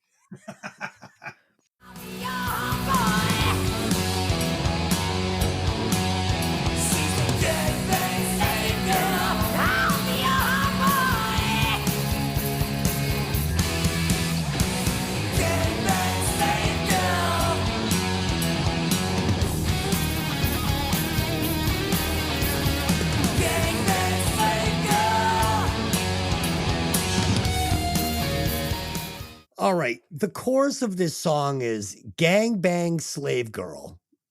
That's the chorus. He says "Gang Bang Slave Girl." Do I need to go any further here? For the sake of the show, I will. The music in the verses was okay, but Jizzy's ultra rhyming lyrics just were not up to snuff on this one. Then this kind of cool vibe they created in the verses devolves into this hot trash chorus that just sucked ass. I hated it. And I hated it because it had potential. This is another one that could have been written up into something decent, but fucking Jizzy just wasn't up to the fucking task. Just couldn't get it done. Dave. Well, I'm not hearing anything wrong with this, but it's a little boring to start. Like, I can imagine this is where the audience goes to get a beer in the show, but then they kick in with "Gangbang Slave Girl" and everybody's ear perks up and like, what the fuck? So maybe they forget the beer run. Some impressive guitar licks in there. I thought it was an okay album track. Gangbang Slave Girl. Dude, if I ever post a song called Gangbang Slave Girl, just tell me I'm done. Don't write any more music. Just stop now, Lisa. Okay, let's start with the lyrics this time. I love that. Let's do it. When the rain comes, don't cry, 'cause I'll keep you dry. When the wind blows, don't sigh, 'cause our love won't die. It's okay, little guy. What is happening? Sometimes You you make just the have lyrics- to try. I will say, again, I love the lower tempo and the harmony vocals here. If only they were saying anything else than what they were saying. Anything but that. Yeah. And then the song comes in and it's this great opening riff and the music is really open and not overwhelming. It's bluesy and gritty. And a 12-year-old boy wrote the lyrics again. So not only do we say "Gangbang Slave Girl," but the lead up to that line is 45 Smith & Wesson cock and load gangbang slave girl. That's what it is. Okay. What is happening? When he should be trying to rhyme something, he doesn't. He's like, here's the chorus. Yeah. They just needed a lyricist, Yes. honestly, because some of this music is so good and really just needed someone to put a story on top of it. We have a fantastic key change in this one. The tempos are all over the place and not in a bad way. It's got a killer bridge that drops down into this tiny minor key drop that only lasts for like a second, and it's perfectly placed. And then you hear the lyrics that are over it and you ask yourself, why? They have such a good bluesy Southern rock music here. When it drops down again to match the opening, it's a good format. I don't feel like this one was pieced together from a bunch of different songs. The music is so well written. They just absolutely killed it. Why couldn't they just have had something to say? What if you put the singer of what was Cultural Personality? Who did that? Living Color. So what if Living you Colour. put like this Corey Glover. Yeah, what if you did like the singer of Living Color or the singer of fucking or Mike Patton, like one of these guys, and you're like, here, write words to this album and do the vocal track on it. Because the music was great. It just wasn't what they were trying to package it as. They were packaging it as this like grunge metal album, and it was like this cool, funky, I don't know, man. I don't know. It's weird.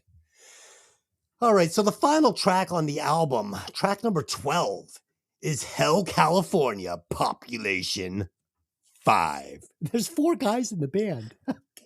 It's 4. No, it's 5. It says It's 4. 4. I'm going to leave that The in. title of the song is Population 4. All right, well, it's better now. It just got that much better. Baby, roll that song.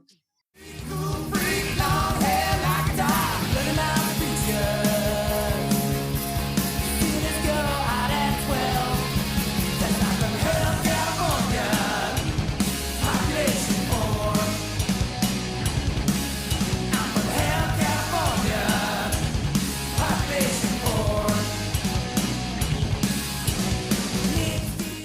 The only thing that I liked about Hell, California Population 4, I was only fucking with you guys. I knew it was 4.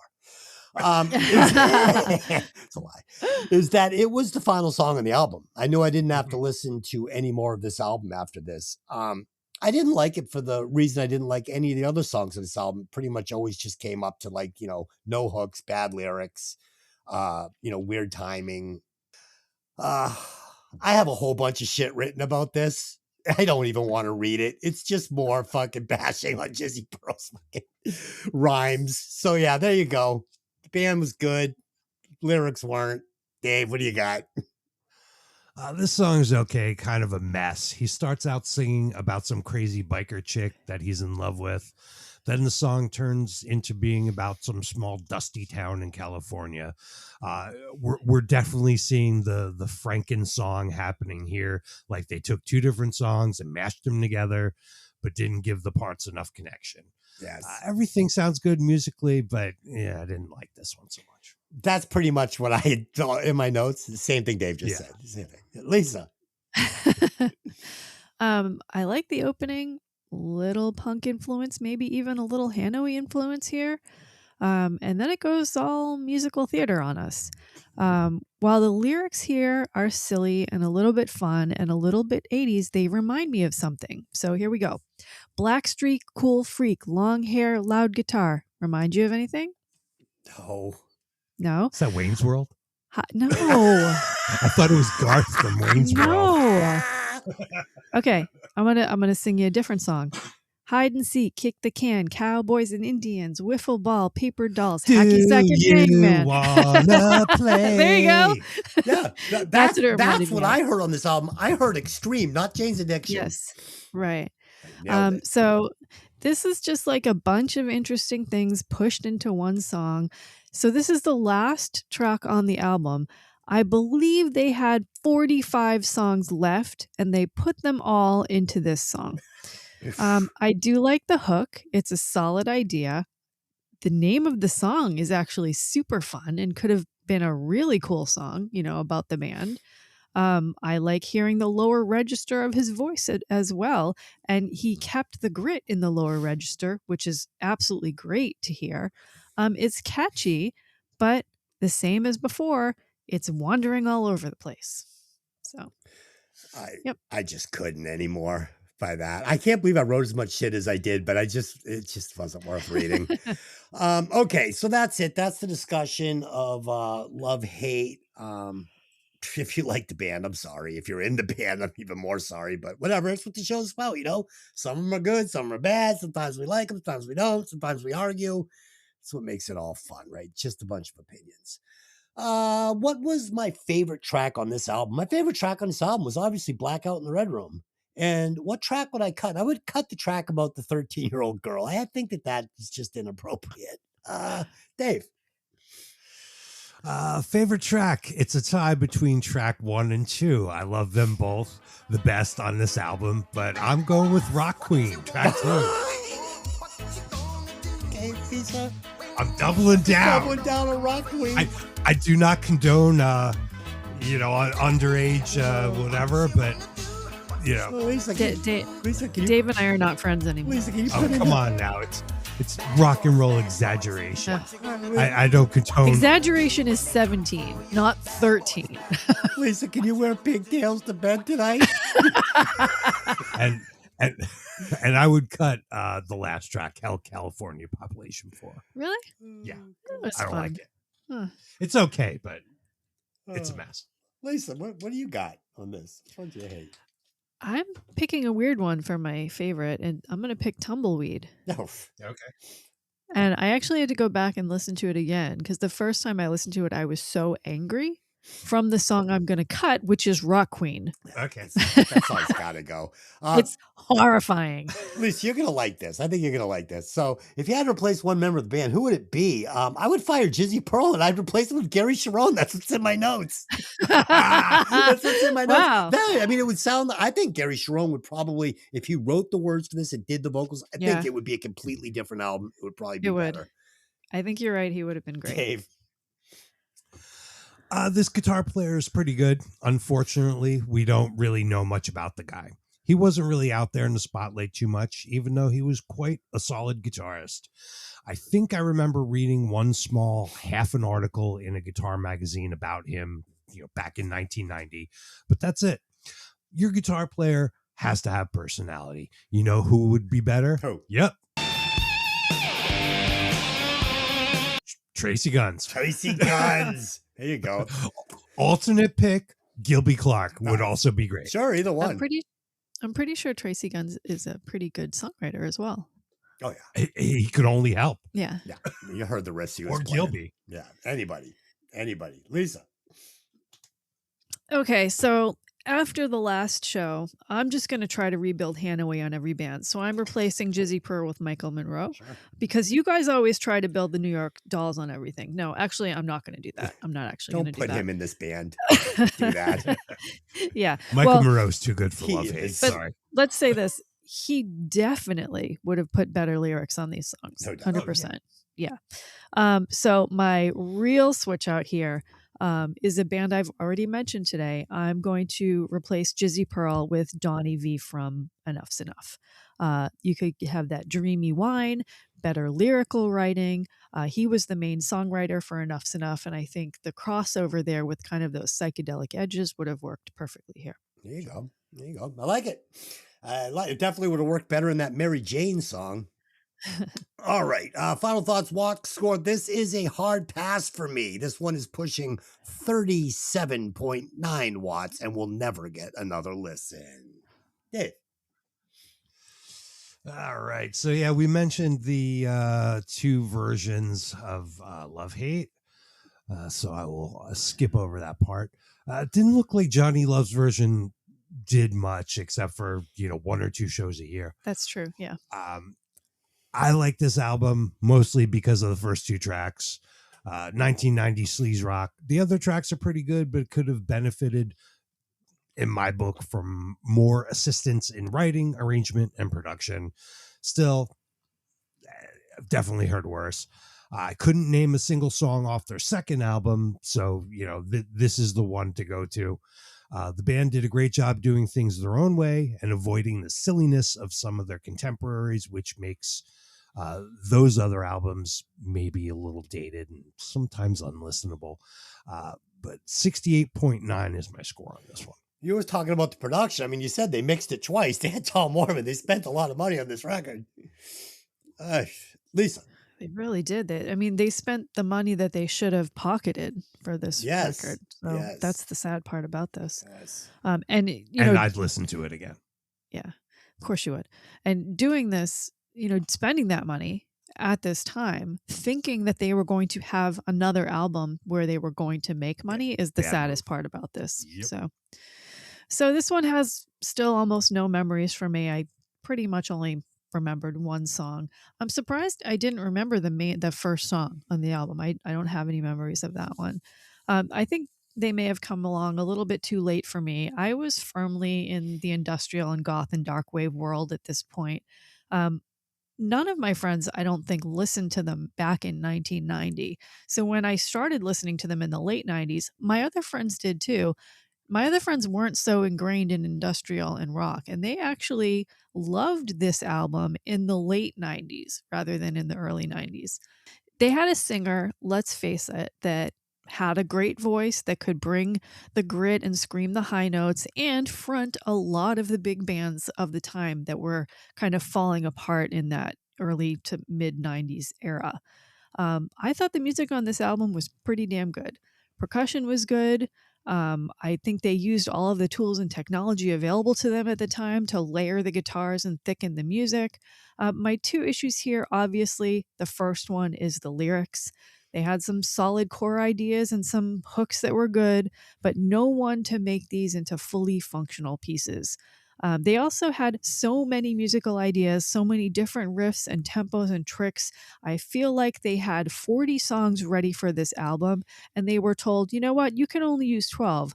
And instead of picking 12 songs, they took all 40 and mashed them together into these songs. That's what I feel like.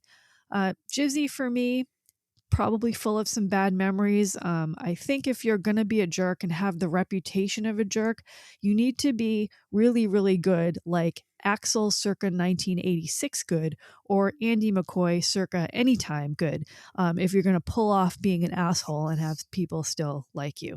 I've just heard too many stories about some awful things that he did to people on a personal level and, you know, in real life outside of music, for me to be a super huge fan of his. I want to believe it isn't true, because I'll tell you what, in the interviews, he comes off as kind of a cool and nice guy who really believes in the music scene and wants music to kind of, you know, be rock like it always has. So, like, I want this guy to be a good guy. I've just heard so many really terrible things about him. Did it hold up? The music definitely did hold up. Obviously, the one song with the lyrically disgusting stuff doesn't hold up at all. I enjoyed it more than I thought I was going to.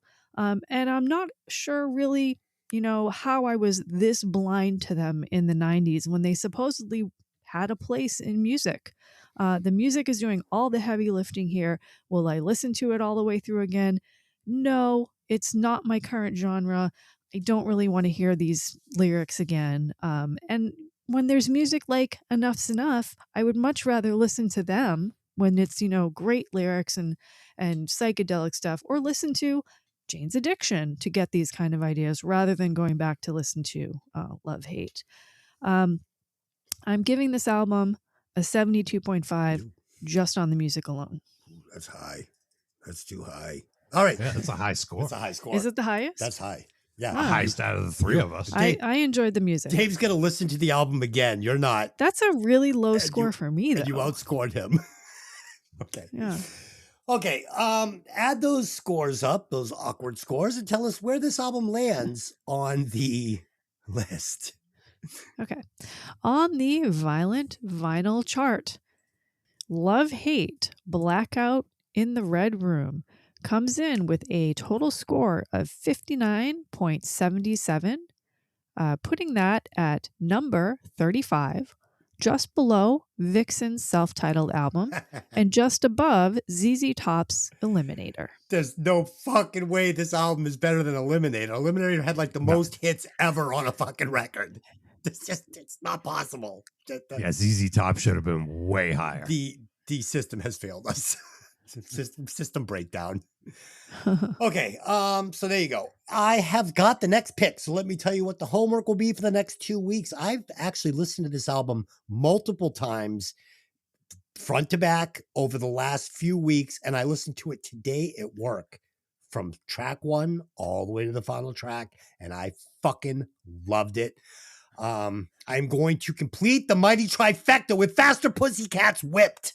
Oh, this nice. fucking album is kick ass. And I picked all 3 Faster Pussycat albums. I wanted to make sure that that's how that went down.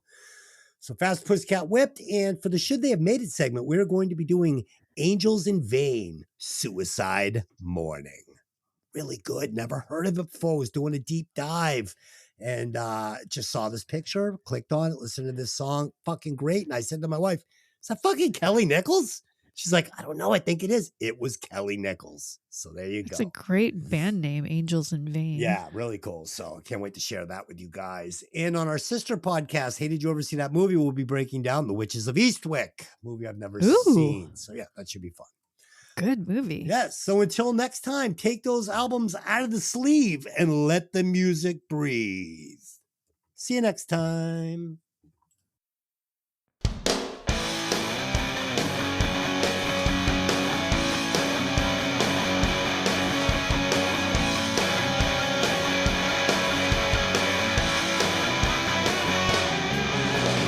All-star angel playing in my mind. When it's 2 for 1, I take it every time. She takes on my heart like a bag of trash. I should have said no, but it's hard to pass. Cry about it now, won't change a damn thing. She's got the devil on the side like a lucky keychain. She moves so fast I can never catch a break. She left me with some time to kill. If you never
pills.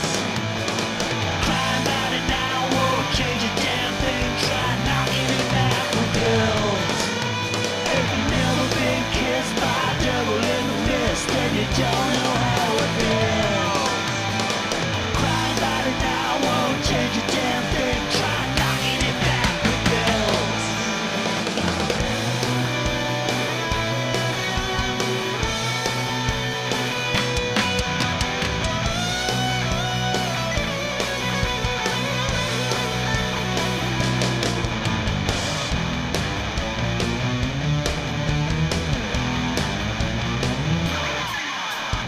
Cry about it now, won't change a damn thing. She's got the devil on the side of a lucky keychain.